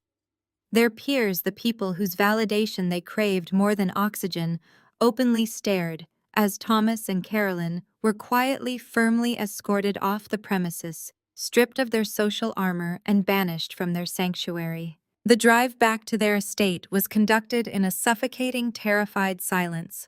The reality of their destitution was finally breaching the high walls of their denial. But the true depth of the trap I had set had not yet fully closed around them. As they turned into their long, manicured driveway, the sight before them shattered whatever fragile hope they had left. Two unmarked, nondescript sedans were parked directly in front of the grand oak doors of their mansion. Three men in plain, gray suits were waiting on the imported stone steps. They were not federal agents looking for Wyatt. They were private process servers. As Thomas put the car in park, the men approached, their expressions entirely devoid of sympathy. The lead server handed my father a thick, heavy stack of legal documents securely bound in a manila folder. Thomas's hands shook violently as he tore open the seal, his eyes scanning the dense legal jargon. It was not a warning. It was an immediate, uncompromising notice of foreclosure. The documents clearly stated that Obsidian Capital had acquired their heavily leveraged mortgage, and due to their completely liquidated frozen assets, they were in catastrophic default. They did not just lose their retirement fund to a Ponzi scheme, they had lost the very roof over their heads to the subsidiary investment wing I completely controlled. Total, unadulterated panic finally set in, stripping away decades of cultivated arrogance. Thomas, the man who had dictated my worth and dismissed my military service as a pathetic failure, broke down completely. He stood on his own driveway, the foreclosure papers fluttering in the morning breeze, and began to hyperventilate. In a blind panic, grasping at the last conceivable straw of survival, he pulled out his phone. He did not call his lawyers because he could no longer afford them. He called the daughter he had thrown to the wolves. High above the city, bathed in the cool ambient light of my corporate office, I sat behind my sleek, polished obsidian executive desk. The Vanguard Command Center was quiet, humming with the steady rhythm of global logistics. My secure phone illuminated with an incoming call from Thomas. I let it ring 3 times, savoring the shifting balance of power before answering. I did not offer a greeting. I just listened. My father's voice came through the speaker, unrecognizable. He was sobbing, a wet, desperate, and entirely broken sound. He babbled incoherently about the process servers, the frozen accounts, and the country club humiliation. He begged me, his voice cracking with sheer desperation, to use my position at my new company to float them a bridge loan. He pleaded with me to deploy corporate funds to halt the foreclosure, promising that he would pay me back the moment the misunderstanding with Wyatt's firm was sorted out. He was still trying to spin a narrative, still trying to negotiate from a position of authority he no longer possessed. I let the silence stretch over the secure line, allowing his pathetic sobbing to echo in the cavernous space of my office. When I finally spoke, my voice was a lethal, measured whisper, completely devoid of empathy. I did not yell, and I did not gloat. I simply asked him if he remembered the temperature of the rain. The sobbing on the other end of the line faltered, replaced by a confused, terrified silence. I calmly reminded him of the night exactly 5 years ago, when I had stood on those exact same imported stone steps. I reminded him of how the freezing rain had soaked through my thin jacket, how my boots were ruined, and how I had begged for a single night of shelter after my world had collapsed. I painted the picture with surgical precision, recalling the exact sound the heavy oak door made when he and Carolyn looked me directly in the eyes, called me an embarrassing disappointment, and slammed the deadbolt shut in my face. I told him that the cold he was feeling right now, standing on his driveway with nothing to his name, was exactly what he had condemned me to. There would be no bridge loan, there would be no corporate bailout, and there would be absolutely no mercy. I leaned forward, resting my elbows on the cool surface of my desk. I delivered the final ultimatum with the absolute authority of a commanding officer dictating terms of surrender. I informed Thomas that Obsidian Capital owned the paper on their estate, and the foreclosure was proceeding without delay. They had exactly 24 hours to pack whatever personal belongings could fit into the trunk of their remaining vehicle. If they were not completely off the premises by sunrise tomorrow, Vanguard's private security detail would arrive to physically remove them and permanently change the locks. I did not wait for his response, nor did I listen to the fresh wave of hysterical pleading that began to erupt through the speaker. I severed the connection, placing the phone face down on the glass. The silence that filled my office was profound, heavy, and incredibly sweet. The debt of the past had finally been collected in full. While the silence in my office signaled the definitive end of my parents' reign, a vastly different but equally brutal reckoning was waiting for Jason as the sun rose over the city's financial district. He had spent the night in federal holding, subjected to hours of relentless, aggressive interrogation regarding his signature on Wyatt's fraudulent shell entities. When his high-priced defense attorney finally managed to secure his temporary release pending formal indictment, Jason walked out into the crisp morning air, sincerely believing he could still salvage his career. He was catastrophically mistaken. The contagion of the Obsidian Capital strike had already spread through the city's elite networks with lethal, uncompromising speed. When he arrived at his prestigious law firm, his bespoke suit wrinkled and smelling of stale holding cell coffee, his biometric access card flashed a harsh, unforgiving red at the security turnstile. He did not make it past the marble lobby. 3 senior partners, men who had mentored him and shared expensive scotch with him just days prior, were waiting, flanked by building security. They did not invite him up to his corner office to discuss his options. They handed him a single, heavily redacted termination letter. The firm was executing a scorched earth policy to sever all ties with him, desperate to avoid the toxic federal fallout of the Ponzi scheme. Before he could even formulate a hollow threat regarding wrongful termination, the managing partner handed him a second envelope directly from the State Bar Association. His law license was officially suspended effective immediately pending the outcome of the federal criminal investigation. He was stripped of his livelihood, his prestige, and his professional identity in a matter of seconds, handed a cheap cardboard box containing his personal desk items, and escorted out the revolving doors by armed guards. Panic, raw and unadulterated, finally pierced through Jason's legendary arrogance. He stood on the bustling pavement as the morning commute swirled indifferently around him. Every single avenue of escape had been systematically annihilated. His offshore accounts were legally inaccessible, frozen tight by the divorce proceedings initiated by Monique. He could not run to our parents for a bailout. He already knew their assets had been vaporized and their estate was actively facing foreclosure. His credit cards were declining. His reputation was toxic waste, and the very real threat of federal prison loomed over him like an executioner's axe. Driven by sheer, gnawing desperation, he resorted to his only remaining play. He needed cash, and he needed a savior. He convinced himself that Monique, despite her dramatic exit at the gala, was inherently soft. He believed he could leverage 12 years of marriage, manipulate her emotions, and talk his way into a temporary financial lifeline. He tracked her down using a location-sharing application on his phone that she had not yet bothered to disable, following the digital breadcrumbs to the heart of the city's newly developed technology sector. He found her stepping out of a towering, ultra-modern building, composed entirely of black glass and brushed steel. The visual contrast between them was staggering. Jason looked haggard, wild-eyed, and sweating through his ruined suit.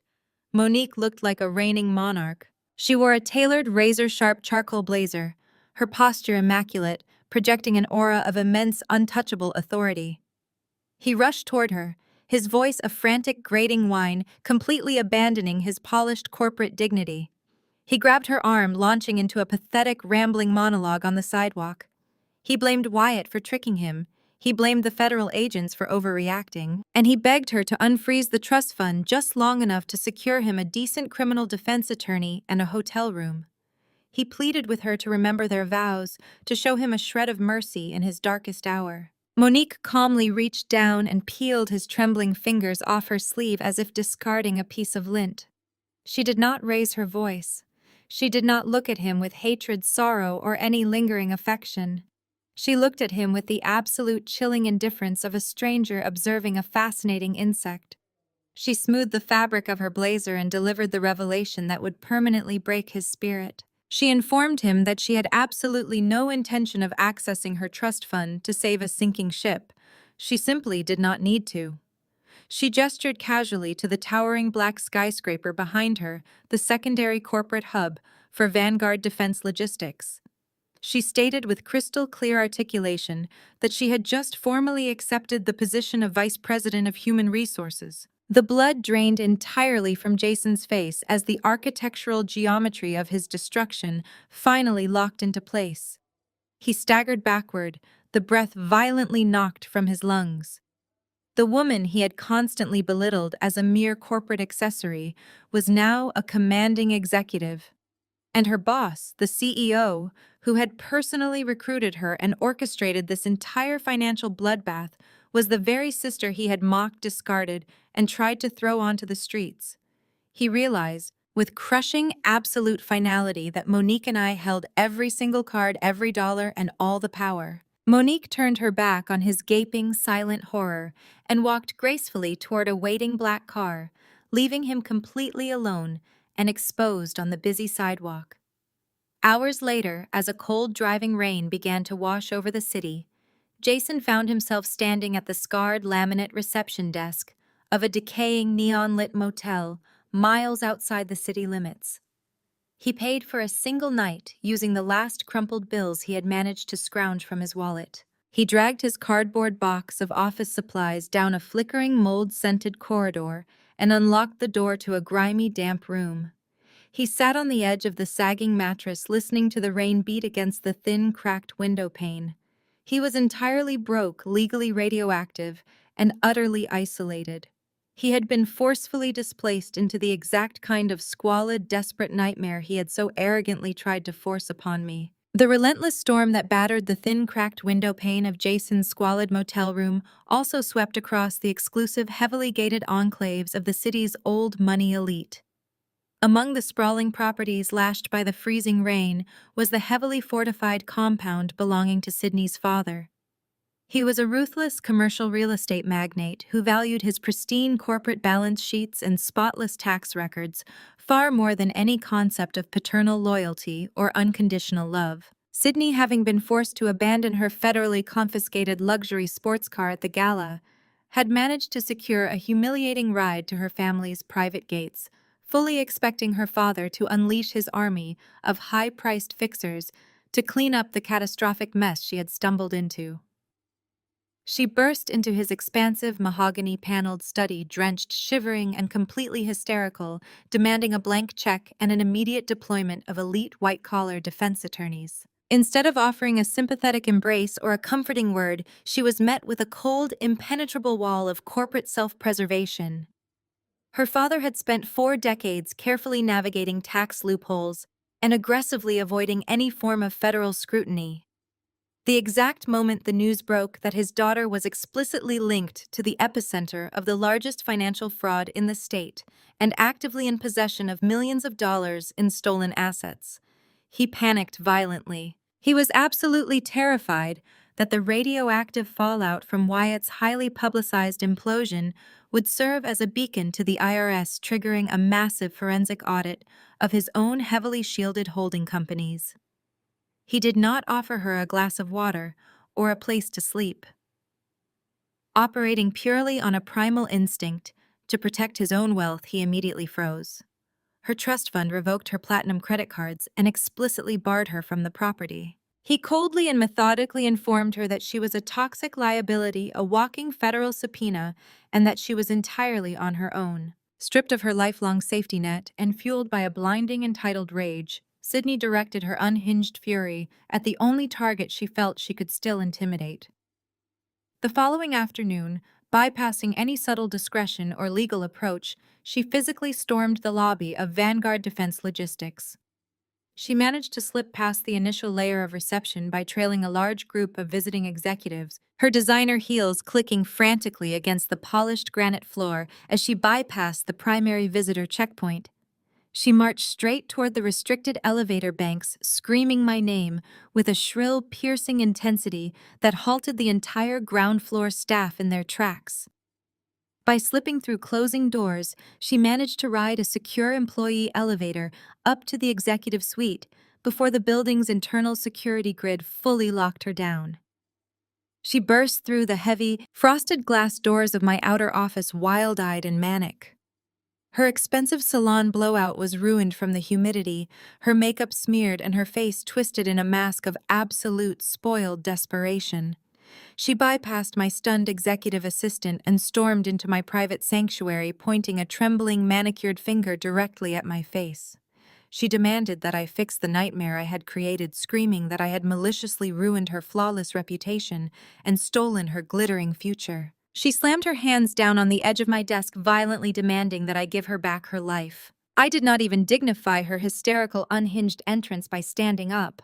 I remained perfectly still, leaning back comfortably in my ergonomic leather chair, an expression of profound, bored indifference resting easily on my face. I did not raise my voice, offer a single word of explanation, or provide the screaming match she so desperately craved. I simply maintained absolute eye contact and pressed a silent silver button mounted flush under the rim of my desk. Within seconds, 2 massive, heavily armored Vanguard security contractors materialized behind her, their dark tactical gear providing a stark, intimidating contrast to her ruined silk blouse. They did not politely ask her to lower her voice or step outside. They simply flanked her, clamped their heavy gloved hands firmly over her shaking shoulders, and lifted her completely off her feet. Sydney thrashed wildly, kicking her legs in the air, hurling a string of violent, breathless obscenities as they carried her backward out of my office. Her desperate, shrill voice echoed down the long carpeted corridor, fading slowly into a pathetic, exhausted whine as the heavy steel elevator doors sealed her fate.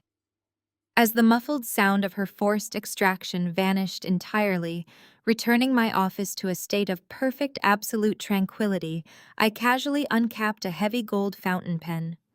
I pulled a thick, leather-bound portfolio toward the center of my blotter, smoothed the crisp parchment, and smoothly signed my name to a $50 million international defense logistics contract, turning the page on her existence without a second thought. The reality of federal asset seizure is not a swift, dramatic, cinematic conclusion. It is a slow, grinding, and deeply humiliating process of total attrition.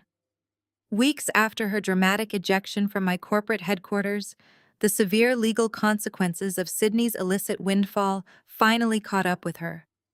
The federal authorities had systematically identified, tracked, and clawed back every single piece of diamond jewelry, every limited edition designer handbag, and every luxury asset purchased with Carolyn's stolen, secretly liquidated retirement funds.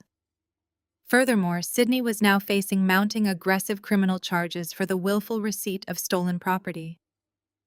This brutal legal battle required an astronomical retainer fee from any defense attorney willing to take on a case so deeply intertwined with a massive federal fraud investigation. With her father's vast wealth completely inaccessible and her fraudulent benefactor sitting in a maximum security federal penitentiary awaiting trial, she was violently forced to confront the harsh, unforgiving realities of the working-class civilian world she had always sneered at. I saw her one last time purely by chance while cutting through a mid-tier suburban shopping mall on my way to a regional logistics briefing. She was standing behind the laminated counter of a fast fashion retail kiosk, bathed in the unflattering glare of cheap fluorescent lighting. She was wearing a stiff polyester uniform shirt that was 2 sizes too big, a stark contrast to the custom-tailored silks she used to parade around the country club. The heavy, multi-million-dollar diamond parure had been replaced by a cheap plastic name tag pinned crookedly to her chest. She was meticulously folding a stack of heavily discounted cotton t-shirts, forced to work back-to-back minimum wage shifts, just to make the fractional, agonizing payments on her crippling legal defense bills. I watched as a rude customer snapped their fingers at her, demanding a different size, and saw the exact moment her spirit broke.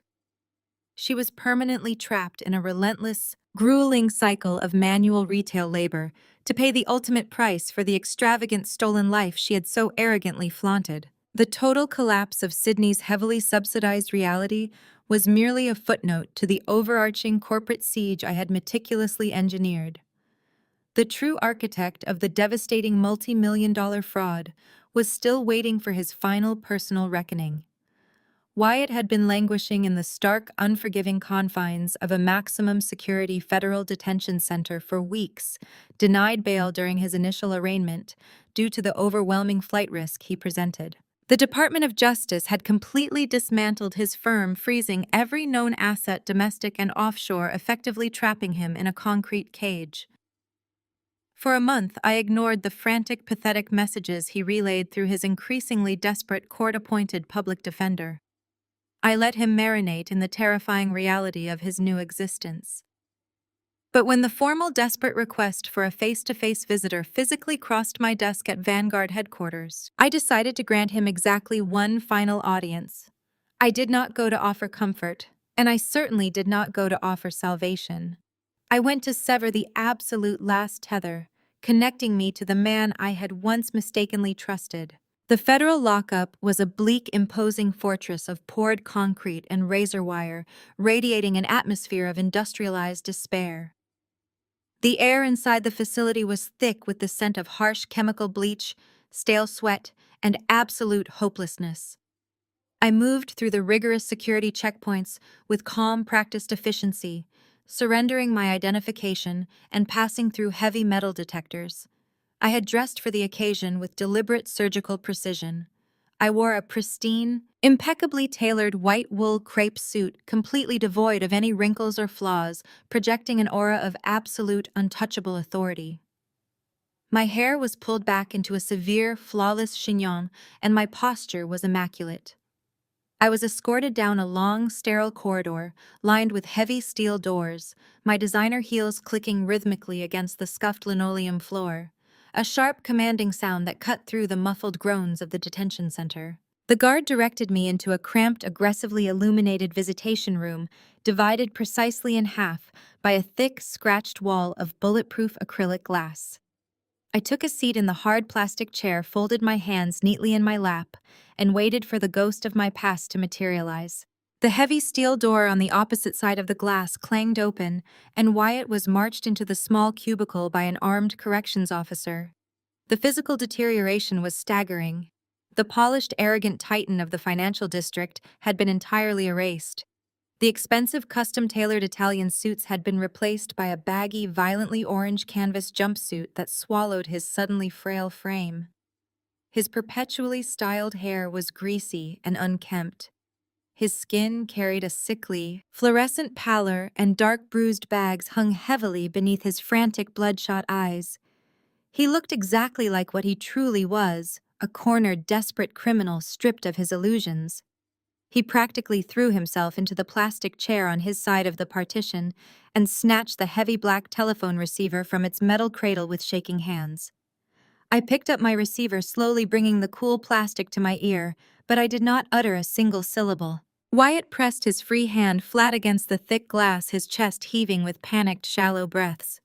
He instantly turned on the old familiar charm, attempting to deploy the very same toxic manipulation he had used to deceive me and 100 billionaire investors for years. The tears flowed immediately, hot and fast, streaming down his pale cheeks in a theatrical display of manufactured remorse.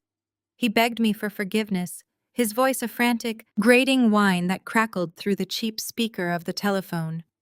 He admitted that he knew everything now that his public defender had explained the terrifying scope of Obsidian Capital and Vanguard Defense Logistics. He looked at me with wild, desperate awe, praising my brilliance, pleading with me to use my hidden corporate empire to secure his release.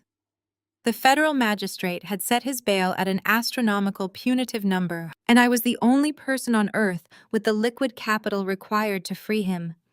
He completely and unapologetically threw his mistress under the bus, claiming that Sydney meant absolutely nothing to him.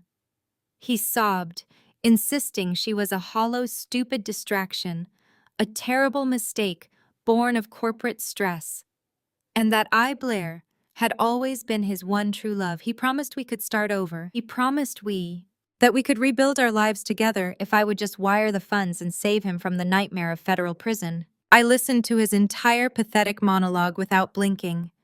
My expression remained a mask of absolute chilling indifference. I let his desperate pleas bounce harmlessly off the reinforced glass, entirely immune to his toxic charisma. When he finally ran out of breath, pausing to gasp for air and await my saving grace, I moved. I reached smoothly into my sleek leather briefcase and retrieved a single thick manila folder. I did not speak to him. I simply slid the heavy envelope through the narrow metal exchange slot located at the base of the acrylic partition. Wyatt dropped the phone receiver, letting it dangle by its coiled metal cord, and practically tore the folder open, his eyes wide with the desperate, delusional hope that I had brought him Vanguard corporate checks or bail bond authorizations. Instead, his trembling hands pulled out the final, highly expedited divorce decree, freshly stamped and heavily embossed by the state Supreme Court. The color completely drained from his face, leaving him looking like a corpse, as his bloodshot eyes scanned the bold, undeniable legal judgments. The document was a masterpiece of corporate law and aggressive asset protection. Because every single dollar on Wyatt's side of the ledger was criminally tainted and actively seized by the federal government under aggressive fraud statutes, the presiding judge had granted me 100% of our remaining legitimate marital assets to satisfy my equitable distribution rights. I kept the real estate, the clean investment portfolios, and the untainted cash reserves. Wyatt was legally awarded absolutely nothing. Even worse, the decree explicitly stipulated that he and he alone was solely and entirely responsible for the massive multi-million-dollar criminal restitution debt owed to his defrauded victims. He was financially chained to a colossal, impossible mountain of debt that he would carry for the rest of his miserable life, all from the inside of a concrete cell. The absolute finality of his total destruction dawned on him in real time. His jaw went slack and the papers fluttered from his shaking hands, scattering across the small metal counter. He reached frantically for the dangling phone receiver, opening his mouth to beg to scream, to somehow negotiate terms with a woman who had already conquered the board. I did not give him the satisfaction of a parting word.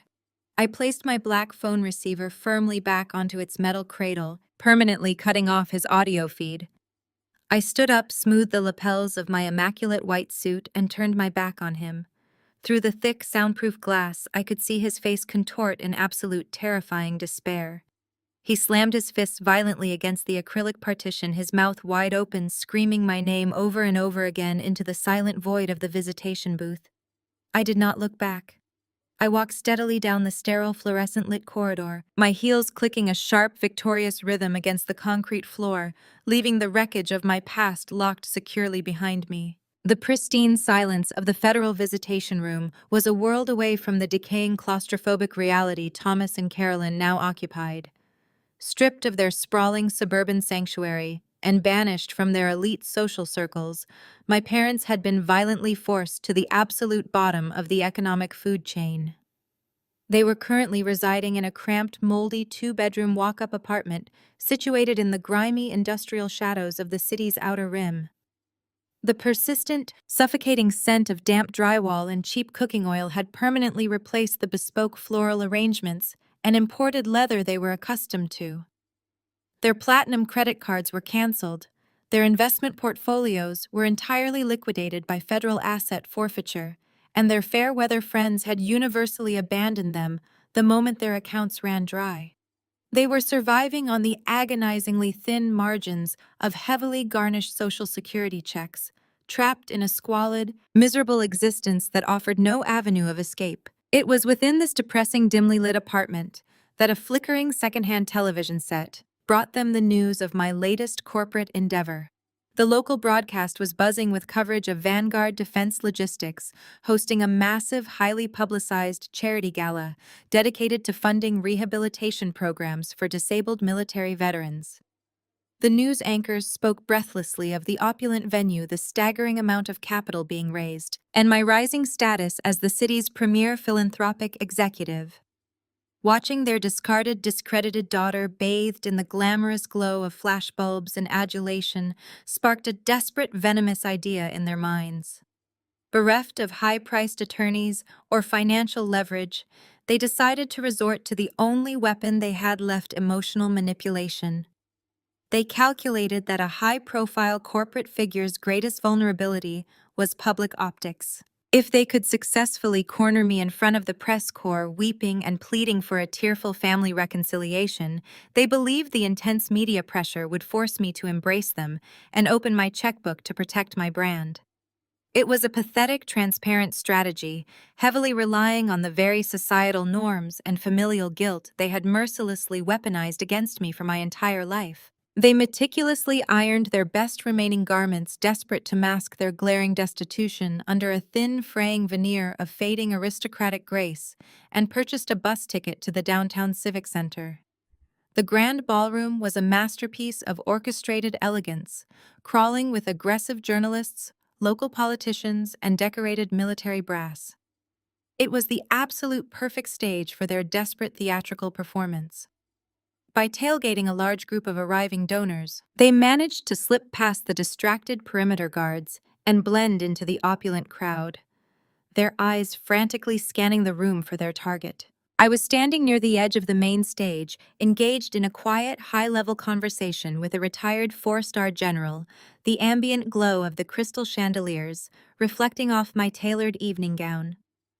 My private security detail noticed the intrusion immediately.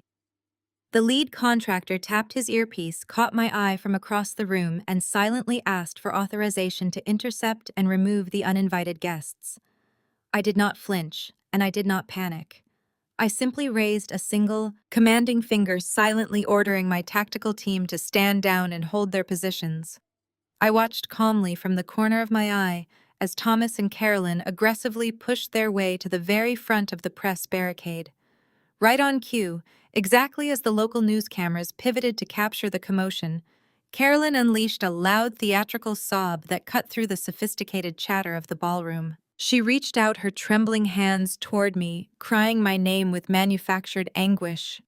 She wailed to the surrounding reporters about how much they missed their little girl, how worried sick they had been about my military injuries, and how they just wanted their beautiful family back together. Thomas stood rigidly beside her, his head bowed, looking broken and contrite, playing the role of the doting, worried parents to absolute perfection. The journalists immediately swarmed the barricade, their microphones extended and cameras flashing, sensing a viral, highly emotional human interest story unfolding live on the red carpet. They waited breathlessly for the wealthy CEO to break down and rush into the loving arms of her estranged family. Instead of calling for security to physically drag them away, a move that would have instantly painted me as the callous, heartless corporate villain they desperately wanted the world to see. I smiled.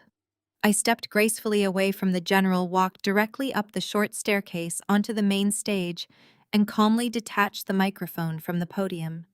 The entire ballroom fell into a sudden, breathless hush, the silence punctuated only by the rapid clicking of camera shutters. I looked directly down at my weeping parents, the brilliant spotlights reflecting in my cold eyes, and spoke with a voice full of profound, carefully manufactured warmth. I announced to the captivated room, and to the live broadcast feeds transmitting across the state, that I was incredibly grateful my parents had made the difficult journey to be here tonight.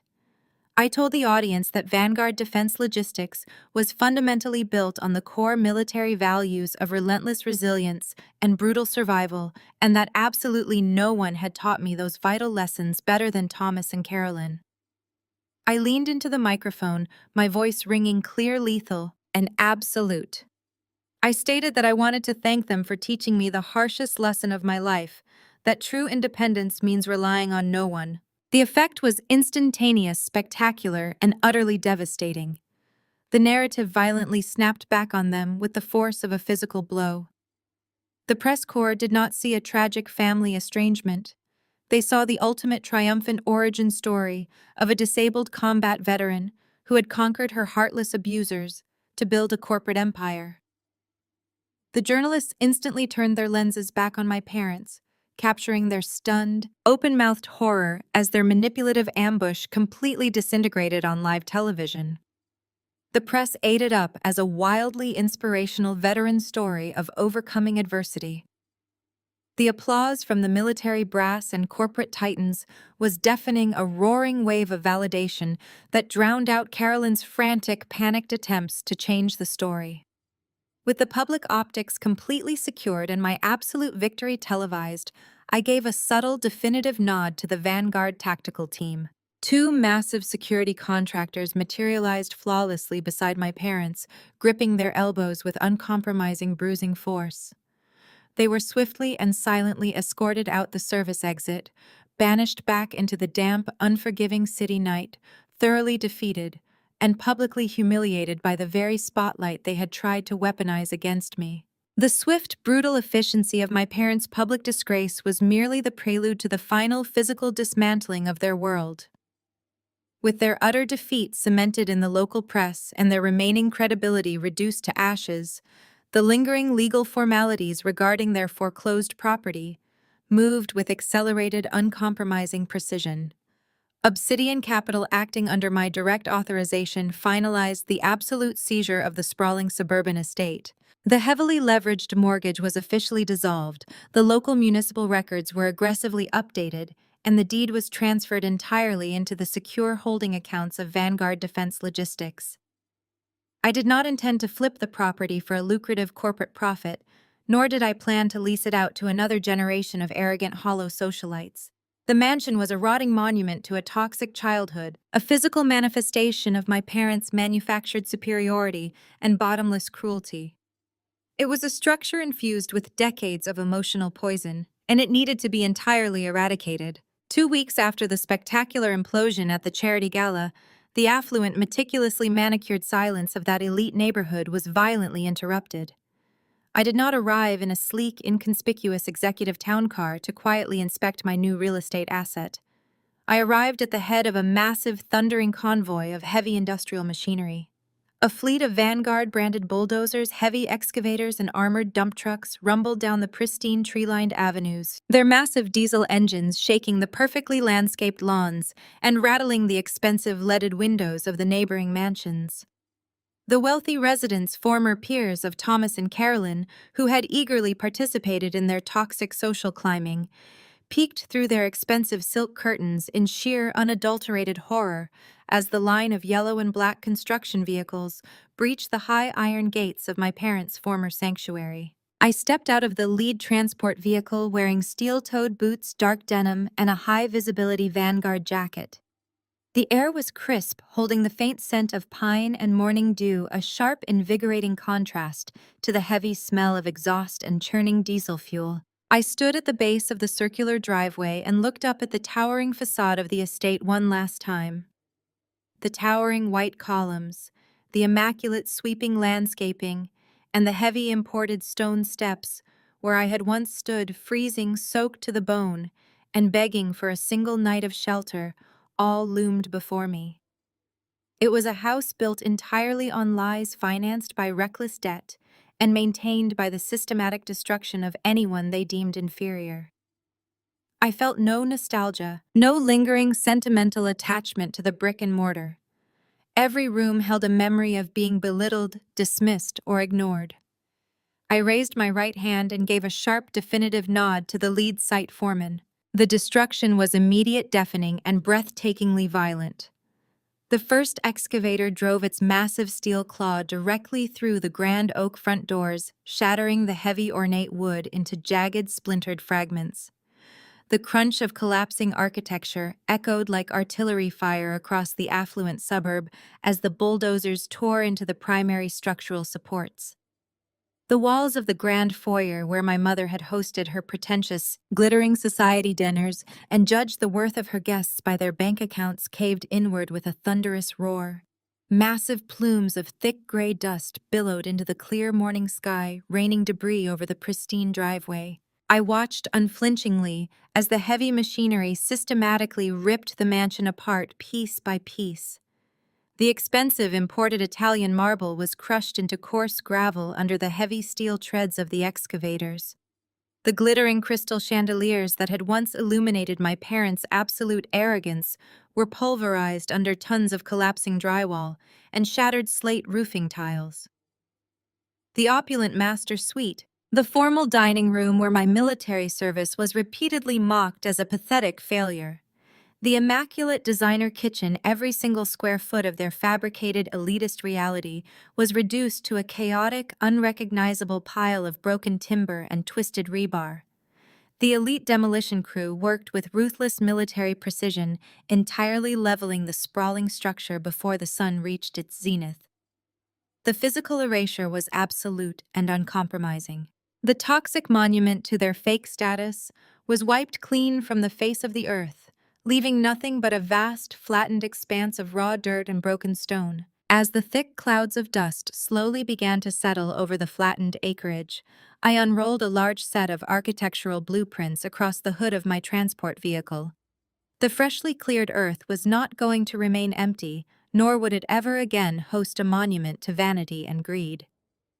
In place of the mansion, we were breaking ground on a state-of-the-art Vanguard facility. It would be a comprehensive rehabilitation and tactical training center dedicated exclusively to combat veterans and their service dogs. The complex would feature advanced physical therapy wings, specialized psychiatric support clinics for PTSD trauma recovery, and expansive customized training grounds for military canines. It was a multi-million-dollar corporate investment designed to provide genuine healing, absolute security, and a fiercely loyal community for those who had sacrificed everything for their country. I was taking the poisoned, sterile soil of my childhood trauma and forcefully transforming it into a sanctuary of genuine survival and unconditional support. The very ground where I was once told I was a pathetic, worthless disappointment would now serve as a premier training ground for actual heroes. I did not need to look far to witness the final crushing impact of this architectural rebirth. Parked nearly 2 blocks away, partially concealed beneath the drooping melancholy branches of a weeping willow tree, sat a rusted, heavily dented sedan. Through the high-powered binoculars of my perimeter security detail, the occupant was clearly visible. It was Thomas. He had driven from his squalid, mold-scented apartment on the edge of the city, drawn by some morbid, masochistic compulsion to witness the final, agonizing days of his seized estate. He sat hunched behind the cracked steering wheel, his pale, unshaven face pressed tightly against the smudged window glass, watching as the massive excavators scooped up the shattered, unrecognizable remains of his life and dumped them into the waiting trucks. He saw the heavy Vanguard corporate banners being erected along the perimeter fencing, proudly announcing the incoming Veteran Rehabilitation Center. He watched the absolute physical destruction of everything he had ever valued knowing, with agonizing, suffocating certainty that his name, his high society status, and his entire legacy had been literally and metaphorically ground into dust. I did not send my security contractors to chase him away or intimidate him. I simply let him sit there in the cramped, freezing confines of his ruined reality and watch the heavy machinery pave over his existence. The debt was settled, the total erasure was complete, and the future belonged entirely to the survivors. The debt was settled, the total erasure was complete, and the future belonged entirely to the survivors. Chief among those survivors was Monique. Her integration into the upper echelons of Vanguard Defense Logistics was nothing short of a masterclass in corporate warfare. When I initially brought her into the executive suite, giving her absolute control of our international acquisitions division, a few of the entrenched old guard board members whispered their doubts.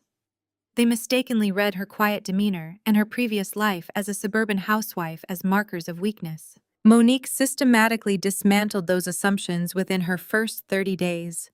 She did not merely adapt to her new high-pressure role, she conquered it with a terrifying, brilliant efficiency. Stripped of the suffocating gaslighting environment Jason had forced her into, her latent intellect and strategic genius exploded to the surface. She orchestrated a highly complex multinational buyout of a rival logistics firm, navigating the hostile negotiations with a calm, surgical ruthlessness that left the opposing legal teams completely shell-shocked. She was a natural apex predator in the boardroom, commanding absolute respect from the military contractors and delivering record-breaking quarterly profits. Watching her shed the fabricated insecurities of her past and step fully into her power was one of my proudest achievements.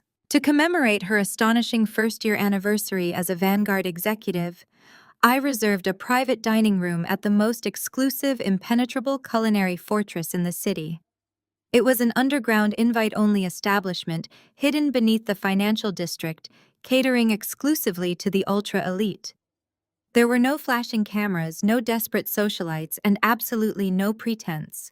It was a sanctuary of quiet, unassailable power featuring dimly lit mahogany walls, imported leather booths, and a staff that anticipated every need with silent, flawless precision. We arrived at the restaurant projecting the exact kind of untouchable authority we had both fought so fiercely to build. Monique wore a sleek, razor-sharp emerald silk suit that commanded attention, her posture radiating absolute confidence, while I wore a minimalist, impeccably tailored charcoal blazer. The host greeted us by name, immediately ushering us past the heavy velvet curtains and into our secluded alcove. Over plates of seared wagyu and delicate truffled sea bass, the conversation shifted away from our current global supply chain logistics and drifted toward the burning wreckage of the lives we had deliberately left behind. Monique took a slow, deliberate sip from her crystal water glass, a wicked, triumphant smile playing at the corners of her mouth. She reached into her designer clutch and produced a single neatly folded legal document, sliding it across the pristine white tablecloth toward me. It was a formal court transcript, and the details printed on the heavy bond paper were absolutely exquisite. Jason, entirely bankrupt and desperate after being permanently blacklisted from the tech industry, had attempted one final pathetic maneuver. He had retained a bottom-feeding, contingency-based lawyer and actually tried to sue Monique for spousal support and exorbitant alimony. He had argued to the court that he was entitled to a percentage of her new astronomical vanguard salary to maintain the lifestyle he had grown accustomed to before his humiliating termination. It was a breathtaking display of delusional entitlement. Monique leaned across the table, her eyes sparkling with unadulterated joy, and recounted the absolute massacre that had taken place in the civil courtroom just 2 days prior. She had not even needed to deploy Vanguard's elite corporate legal team. The presiding judge had taken one look at Jason's petition and practically laughed him out of the chamber. But the true masterpiece of the hearing was the timing. Right as Jason's discount attorney was launching into a desperate plea for equitable distribution, two federal agents had quietly entered the back of the courtroom. The judge threw the alimony case out with prejudice, explicitly citing the fact that Jason's financial disclosures were entirely fraudulent. The federal prosecutors had just unsealed a massive 70-count indictment against him for systemic wire fraud, corporate embezzlement, and international money laundering. Jason was physically detained the moment he stepped out of the civil court, his hands roughly cuffed behind his back in the public hallway. He was currently sitting in a federal holding cell, facing a mandatory minimum of 30 years in a maximum security penitentiary.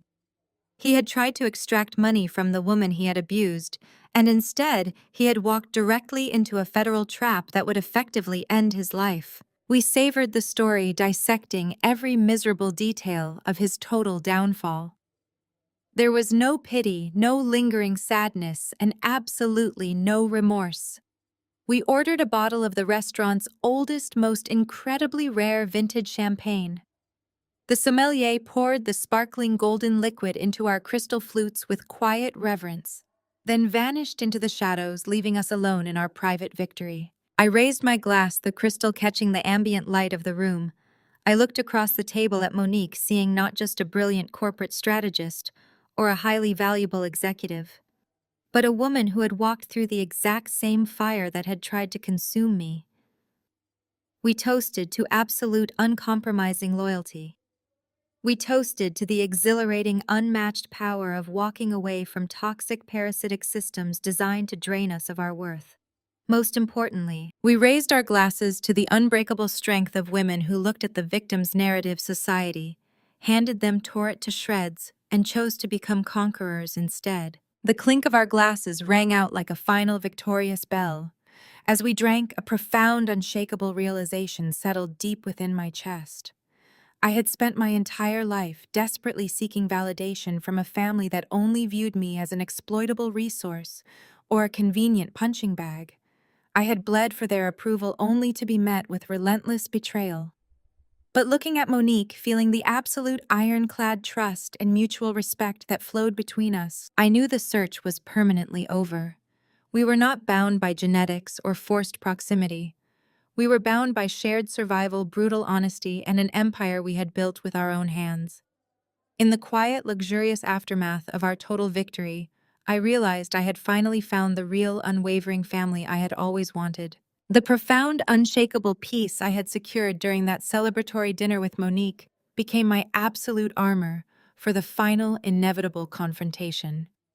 The months leading up to the sentencing hearing had been a whirlwind of aggressive corporate expansion and relentless forward momentum for Vanguard Defense Logistics, completely isolating me from the decaying remnants of the people who had once tried to destroy me. When the designated Tuesday morning finally arrived, the sky over the city was a brilliant, cloudless blue, a stark contrast to the heavy, oppressive atmosphere waiting inside the United States District Court. I bypassed the chaotic, swarming media circus camped on the front steps by utilizing a secure underground entrance, a discreet privilege arranged by the federal prosecutors who viewed me as their most unassailable star witness. The federal courtroom was a cavernous, imposing fortress of polished mahogany, dark leather, and heavy judicial authority. It smelled faintly of lemon wax and aged paper, an environment meticulously designed to strip away arrogance and project absolute, inescapable consequence. I took my designated seat in the very front row of the gallery, positioned directly behind the prosecutor's table, projecting an aura of total, untouchable serenity. At my immediate side, settling comfortably onto the cool hardwood floor with a soft sigh, was Duke. My massive, brilliantly trained German Shepherd service dog had been my silent, steadfast shadow through the darkest, most agonizing days of my physical rehabilitation, and it was only fitting that he was here to witness the absolute conclusion of the war. I rested my hand lightly on his broad head, feeling the steady, calming rhythm of his breathing. The expansive gallery slowly filled behind me, the heavy oak pews creaking under the weight of defrauded investors, sharp-eyed journalists, and curious legal spectators. I did not turn my head, but I did not need to. I could feel the distinct hollow presence of the two figures huddled in the very back row. Thomas and Carolyn had somehow managed to navigate public transit to attend the spectacle of their former golden boy's ultimate demise. Through the faint reflection of the polished brass railing separating the gallery from the well, I caught a fleeting glimpse of my parents. The physical and psychological deterioration was staggering. They looked incredibly aged, withered down to the bone by the crushing, inescapable stress of their absolute bankruptcy and total public exile. The bespoke, tailored designer suits and imported silk dresses they had once wielded like weapons had been entirely replaced by threadbare, mismatched garments that hung loosely on their shrinking frames. Their postures, once rigidly arrogant and dripping with manufactured elitist superiority, were now slumped, fearful, and utterly defeated. They sat pressed tightly together in the dim shadows near the exit, two broken, irrelevant ghosts haunting the absolute margins of a society that had completely and mercilessly expelled them. They were entirely erased from the board, and looking at their reflected misery, I felt nothing but a cold, clinical, and permanent indifference. A heavy steel side door groaned open, and the bailiff's voice boomed, instructing the room to rise. Wyatt was marched into the chamber, tightly flanked by two massive, heavily armed United States Marshals. If his appearance in the visitation booth months ago had been shocking, his current state was a portrait of total, irreversible ruin. The harsh, unforgiving fluorescent lighting of the courtroom highlighted the deep, gaunt, sickly hollows of his cheeks and the thinning, unkempt gray hair he had once obsessed over styling. His violently orange canvas prison jumpsuit swallowed his emaciated frame, and the heavy iron chains connecting his wrists to his waist clanked with a pathetic rhythmic finality as he shuffled toward the defense table. He did not dare look back at the gallery. He kept his bloodshot, terrified eyes fixed firmly on the polished wood of the table, entirely stripped of his toxic charisma, his aggressive bravado, and his manipulative charm. He was a cornered, terrified animal facing the slaughter.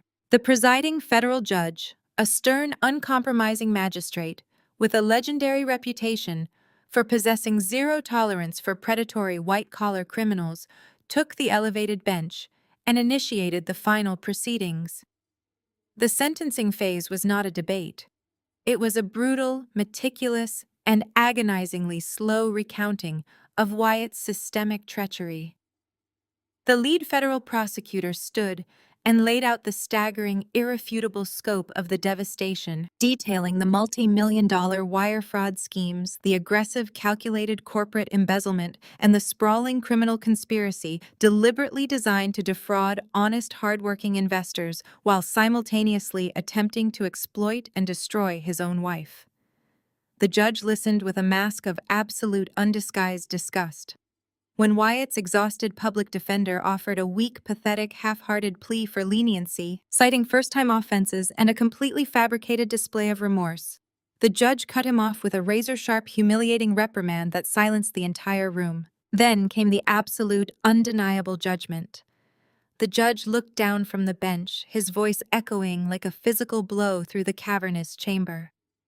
He addressed Wyatt not as a fallen financial titan or a misguided executive, but as a cowardly, parasitic predator who had systematically destroyed lives for his own insatiable, pathetic greed. The sentence was delivered with a crushing, irrevocable weight: 15 years in a maximum security federal penitentiary. Furthermore, the judge explicitly and firmly stipulated that due to the egregious nature of the financial crimes and the lack of genuine cooperation, the sentence would carry absolutely no chance of early parole, probation, or good time reductions. Every single day of those 15 years would be served behind concrete and razor wire. The sharp, definitive crack of the wooden gavel hitting the sounding block sealed Wyatt's fate forever. The sound ricocheted off the mahogany walls, a profound echoing punctuation mark on a decade of relentless lies and toxic manipulation. Wyatt visibly collapsed inward, a strangled, pathetic sob escaping his throat as his legs gave out. The marshals immediately grabbed his arms, hauling him upright and dragging his sobbing, broken form toward the holding cells to begin his new, miserable existence. In the back of the room, Carolyn buried her face in her hands, weeping openly, her final desperate connection to her fabricated high society dreams, officially and permanently incarcerated. I did not gloat. I did not turn around to sneer at my ruined parents, nor did I offer a parting glance of triumph toward the weeping man who had tried to bury me alive. I felt no burning need for a dramatic exit or a theatrical display of victory. I was entirely fundamentally at peace. I stood up smoothly, adjusting the lapels of my dark, immaculate blazer with calm precision. Duke rose instantly, his highly intelligent eyes locked onto my subtle hand signals, pressing his warm, solid weight reassuringly against my leg. I turned and walked steadily down the center aisle, my posture perfectly straight, my footsteps silent against the heavy carpet. I moved purposefully toward the heavy oak doors, pushed them open and stepped out into the brilliant, unfiltered sunlight, leaving the wreckage, the betrayals and the ghosts of my past locked securely behind me forever. The brilliant, unfiltered sunlight that had greeted me on the courthouse steps felt entirely different 6 months later, as it washed over the pristine, sprawling campus of the Vanguard Veteran Rehabilitation and Canine Training Center. The bitter, frozen winter of my past had officially thawed into a vibrant, undeniable spring, where a suffocating, ostentatious monument to my parents' manufactured vanity once stood an architectural masterpiece of healing and purpose, now commanded the landscape. The dark, oppressive mahogany and imported marble of my childhood trauma had been entirely replaced by soaring walls of reinforced glass, sustainable steel beams, and warm natural timber. The facility was meticulously designed to breathe, to invite the light in, and to foster an environment of absolute transparency and growth. It was opening day, and the freshly paved circular driveway, once exclusively reserved for toxic socialites and hollow corporate climbers, was currently filled with mobile broadcasting units, city officials, and dozens of decorated military veterans. I stood at the center of the grand entryway, the massive red ribbon stretching taut across the polished front doors. Duke sat at perfect attention by my left side, his highly intelligent eyes scanning the bustling crowd with calm professional vigilance. I wore a tailored, deep navy crepe suit, projecting an aura of quiet, unshakable authority. This was not a moment for flashy arrogance or the kind of desperate, attention-seeking spectacle my mother would have orchestrated to feed her fragile ego.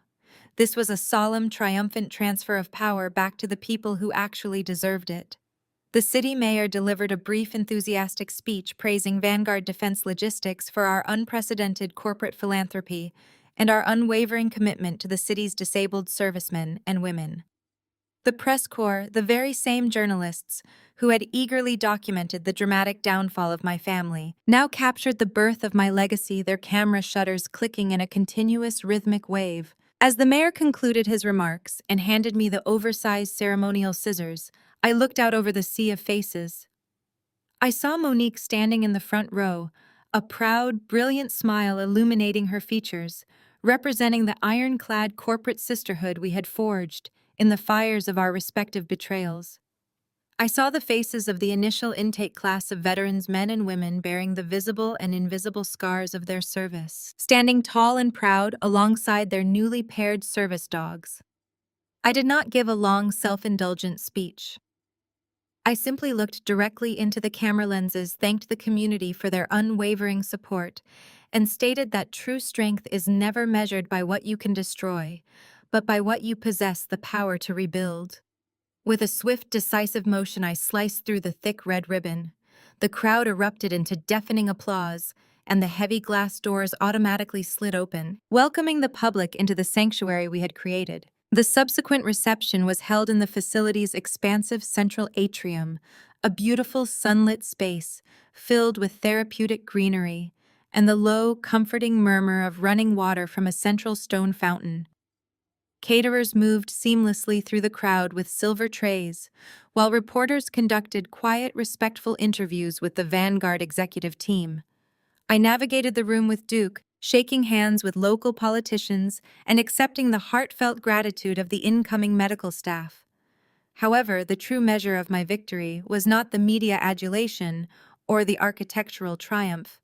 It arrived quietly, avoiding the flashing cameras, in the form of a small, unassuming group of elderly men and women gathered near the perimeter of the atrium. I excused myself from a conversation with a city councilman and walked over to them. These were not military veterans or corporate investors. They were Wyatt's former clients, the hardworking, vulnerable people he had systematically targeted, manipulated, and ruthlessly drained of their life savings to fund his extravagant lifestyle. During the chaotic fallout of Wyatt's arrest and the subsequent freezing of his tainted assets, these individuals had faced total catastrophic ruin. The federal government's restitution process would have taken a decade if it yielded anything at all, leaving them destitute and terrified in their twilight years. That was a completely unacceptable outcome. Utilizing the vast, untainted liquid capital of Obsidian Capital, I had quietly directed my elite legal team to establish an anonymous, heavily shielded victims' compensation fund. Long before Wyatt even stepped into that federal courtroom for his sentencing, Vanguard had quietly and discreetly made every single one of his civilian victims financially whole. An elderly woman with soft silver hair and a gentle, trembling smile stepped forward from the group. She reached out and took my hand, her grip surprisingly strong. She did not know the exact corporate mechanics of the anonymous fund, nor did she care about the complex legal maneuvering it had required to route the money cleanly. She only knew that the devastating financial nightmare she had been plunged into had miraculously vanished overnight, and she possessed the sharp intuition to know exactly who was responsible. She looked into my eyes, her own brimming with profound, unfiltered gratitude, and thanked me softly. She spoke of the absolute terror of losing her retirement, the suffocating fear of losing her home, and the overwhelming, life-saving relief of finding her accounts entirely restored. The others in the group nodded in silent agreement, their faces reflecting a profound peace that mirrored my own. I held her hand, gently offering a quiet, sincere smile. I told her that she never had to worry about shadows or predators ever again. I explained that the people who built their empires on the backs of the vulnerable would always eventually crumble, but those who stood their ground and protected the innocent would endure. In that quiet, unassuming moment away from the glare of the media and the applause of the politicians, the final lingering thread of the conflict was permanently severed. I had not merely conquered the board and destroyed the corrupt forces that had tried to consume me. I had actively shielded the innocent collateral damage from the fallout, proving my ultimate superiority, not just in raw corporate power, but in fundamental character.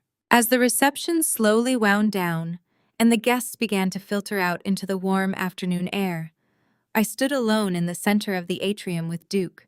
The wreckage of my past, the toxic manipulations of my parents, and the venomous betrayals of my ex-husband had been entirely neutralized, paved over, and replaced with something beautiful and enduring. I looked up at the sunlight streaming through the massive skylights, feeling the absolute, unshakable certainty of my path forward. The war was officially over.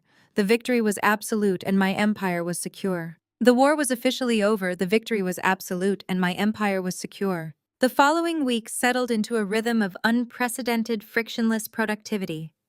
Vanguard Defense Logistics operated like a perfectly tuned, unstoppable machine, entirely free from the parasitic drag of my former life.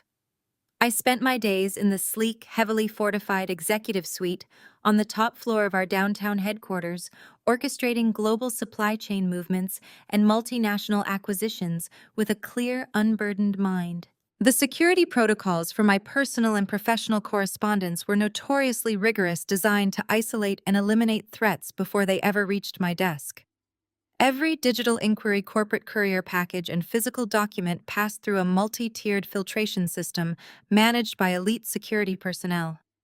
That was precisely why the sudden appearance of the physical envelope resting on the center of my pristine glass desk was so jarringly anomalous. It had arrived on a dreary, rain-slicked Thursday afternoon, flagged by my executive assistant, merely because it bore a return address from a decaying low-income zip code on the absolute furthest fringes of the city, and was addressed to me in a familiar, jagged scrawl. It was a battered, remarkably cheap paper envelope, the kind sold in bulk at discount convenience stores. It was stained with faint water spots heavily creased at the edges and looked aggressively out of place resting against the polished minimalist surface of my workspace. I did not need to break the seal to recognize the handwriting. The sharp, aggressive cursive leaning heavily to the right with hard, striking loops belonged entirely to Carolyn. It had been nearly a full year since I had last seen her weeping in the dim back row of that federal courtroom, mourning the permanent incarceration of her criminal son and the total humiliating annihilation of her fabricated high society status. I stared at the envelope for a long, silent moment. I waited for the familiar suffocating spike of anxiety that her handwriting used to provoke the involuntary tightening of my chest that had plagued my childhood. It never came. I instructed my assistant to hold all incoming calls, picked up the cheap envelope, and slipped it into the inner pocket of my tailored blazer. It was not a matter for the boardroom. It was a pathetic remnant of a dead life, and it required a highly specific environment for its final absolute disposal. That evening, the city sprawling below my penthouse apartment was a glittering, vibrant tapestry of neon and headlights. Heavy rain lashed rhythmically against the floor-to-ceiling glass windows, creating a cocoon of warm, insulated silence within my private sanctuary. I poured myself a heavy measure of a rare, peaty scotch and walked slowly into the expansive sunken living room. Duke padded softly behind me, his claws clicking gently on the imported hardwood before he circled and settled onto the thick woven rug with a deep, contented sigh.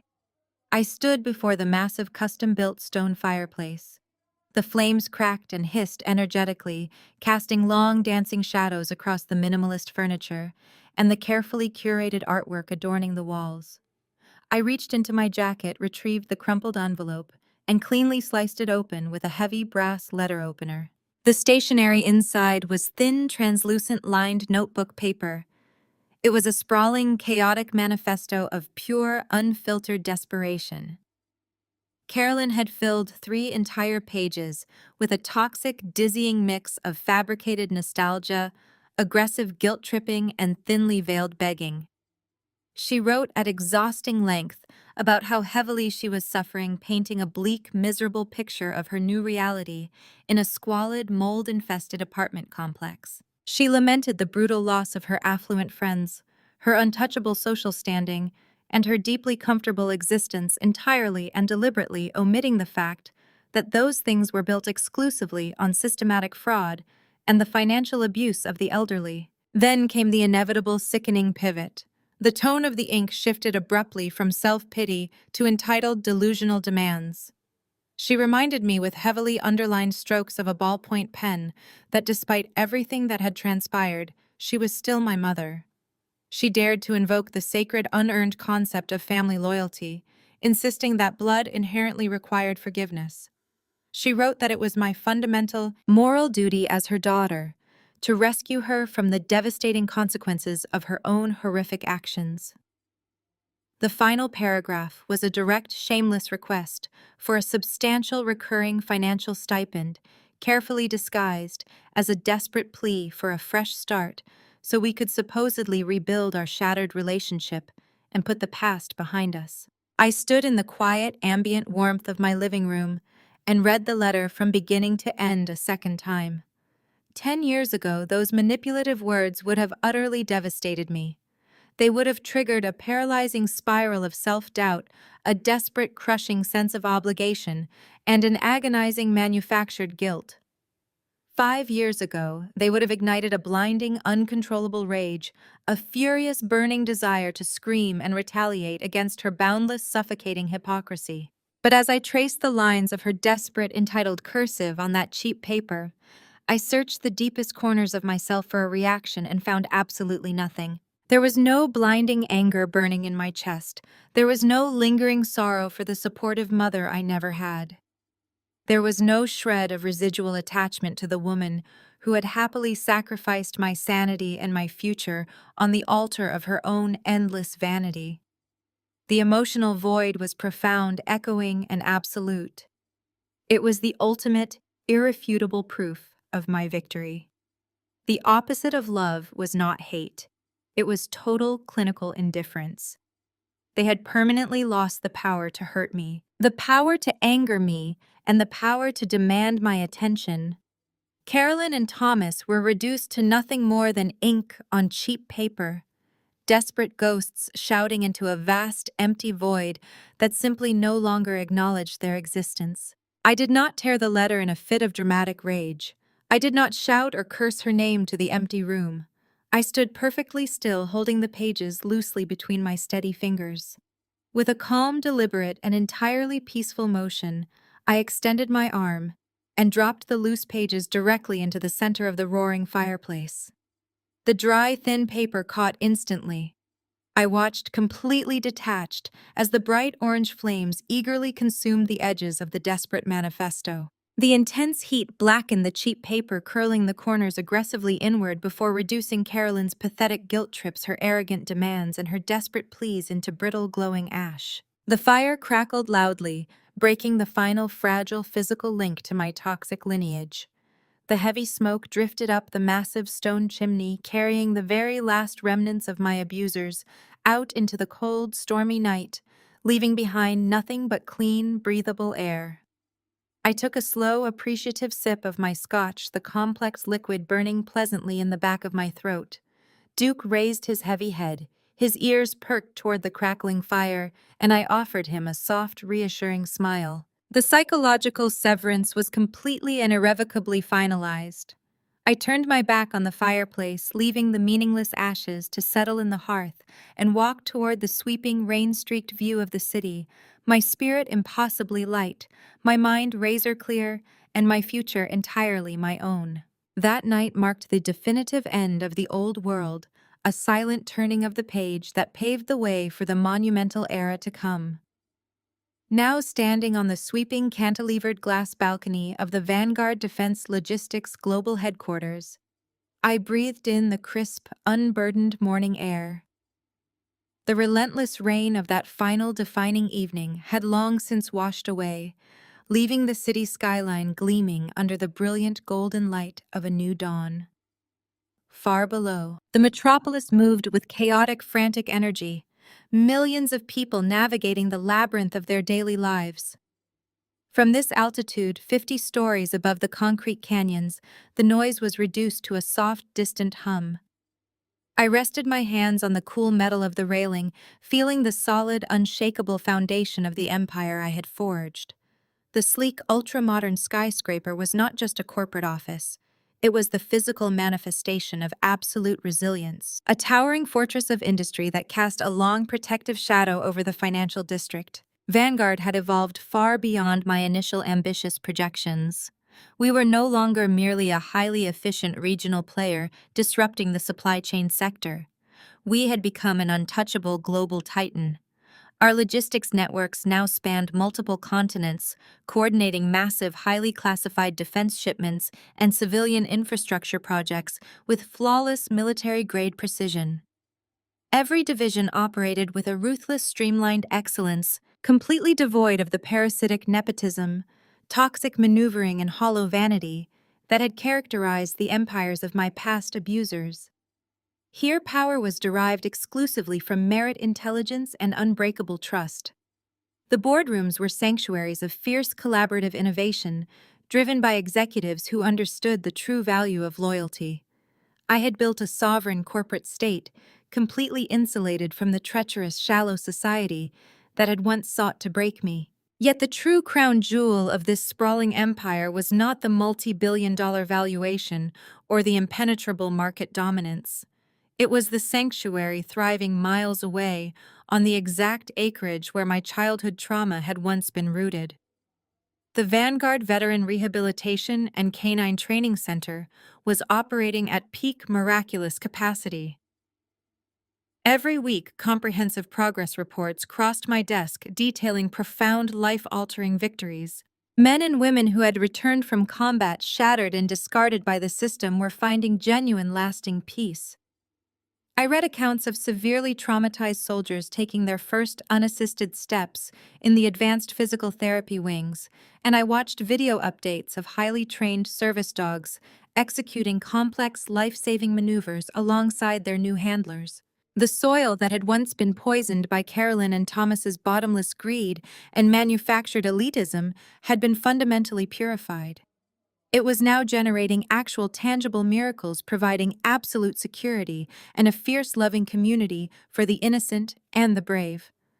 I had forcefully ripped the narrative from the hands of the corrupt and written a legacy of absolute salvation. This profound transformation extended deeply into my own life, manifesting in the inner circle I now trusted implicitly. I had systematically excised the diseased branches of my biological lineage and deliberately cultivated a chosen family rooted in mutual respect, shared survival, and unconditional support. There were no manipulative guilt trips, no hidden agendas, and no desperate pleas for unearned validation. My circle consisted of warriors, brilliant strategists, and survivors who had walked through their own personal infernos and emerged as polished steel. We protected each other with a quiet, lethal ferocity, bound together by the deep, unspoken understanding that our current peace had been purchased through total, uncompromising victory. The smooth, heavy hum of the reinforced glass balcony door sliding open on its automated tracks broke my quiet reflection. I did not need to turn around to identify the confident, measured footsteps approaching across the polished slate. Monique stepped out into the bright morning sunlight, the crisp wind catching the edge of her impeccably tailored ivory suit. She moved with the predatory grace and absolute assurance of a woman who completely owned her power. There was no trace of the battered, gaslit victim Jason had tried to keep locked in a suburban cage. She was a terrifyingly brilliant executive, my most trusted confidant and the sharpest weapon in Vanguard's corporate arsenal. She walked up to the railing, standing shoulder to shoulder with me, and looked out over the glittering skyline.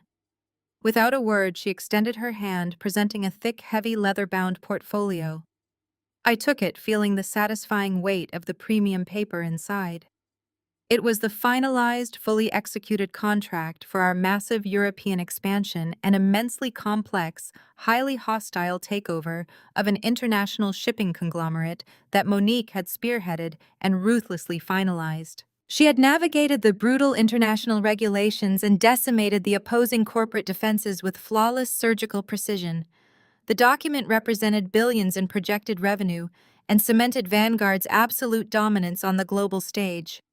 I met her eyes, sharing a silent, profound look of mutual triumph and unbreakable solidarity. A warm, solid weight pressed gently against my knee. Duke, having quietly followed Monique out onto the terrace, nudged his massive head under my free hand, his dark, highly intelligent eyes looking up at me with unwavering devotion. I let my fingers sink into his thick, familiar fur, grounding myself in the perfect, tranquil reality of the moment. Holding the physical proof of our expanding global dominance in one hand, and feeling the steady, comforting presence of my fiercest protector against my side, the final absolute truth of the long, bitter war settled deep into my bones. The greatest revenge is never found in screaming matches, chaotic public confrontations, or desperate attempts to force an apology from those entirely incapable of remorse. The ultimate, most devastating retribution is the weapon of absolute silence. It is stepping back and simply allowing toxic, predatory people to consume themselves with their own insatiable greed, their own suffocating lies, and their own inevitable ruin. While they scramble in the dirt, fighting over the pathetic scraps of their fabricated, crumbling realities, you withdraw, redirect your immense energy, and quietly build an untouchable, magnificent empire from the very ashes they left behind. I looked out over the vast, endless horizon, my spirit soaring, my mind untouchable, knowing with absolute certainty that I had not just survived the fire, I had claimed the entire world. The power of indifference. The most profound lesson from this story is that true vindication is never found in retaliation or demanding apologies from toxic people. The ultimate revenge is simply walking away and allowing their destructive nature to consume them. By severing these poisonous ties, you reclaim your energy and redirect it toward building a life of purpose, strength, and authentic connections. Healing does not require closure from those who hurt you. It only requires your unwavering commitment to your own growth. Break the cycle, build your own empire, and let your unshakable peace speak for itself. How have you reclaimed your own peace from a toxic situation? Share your story in the comments below.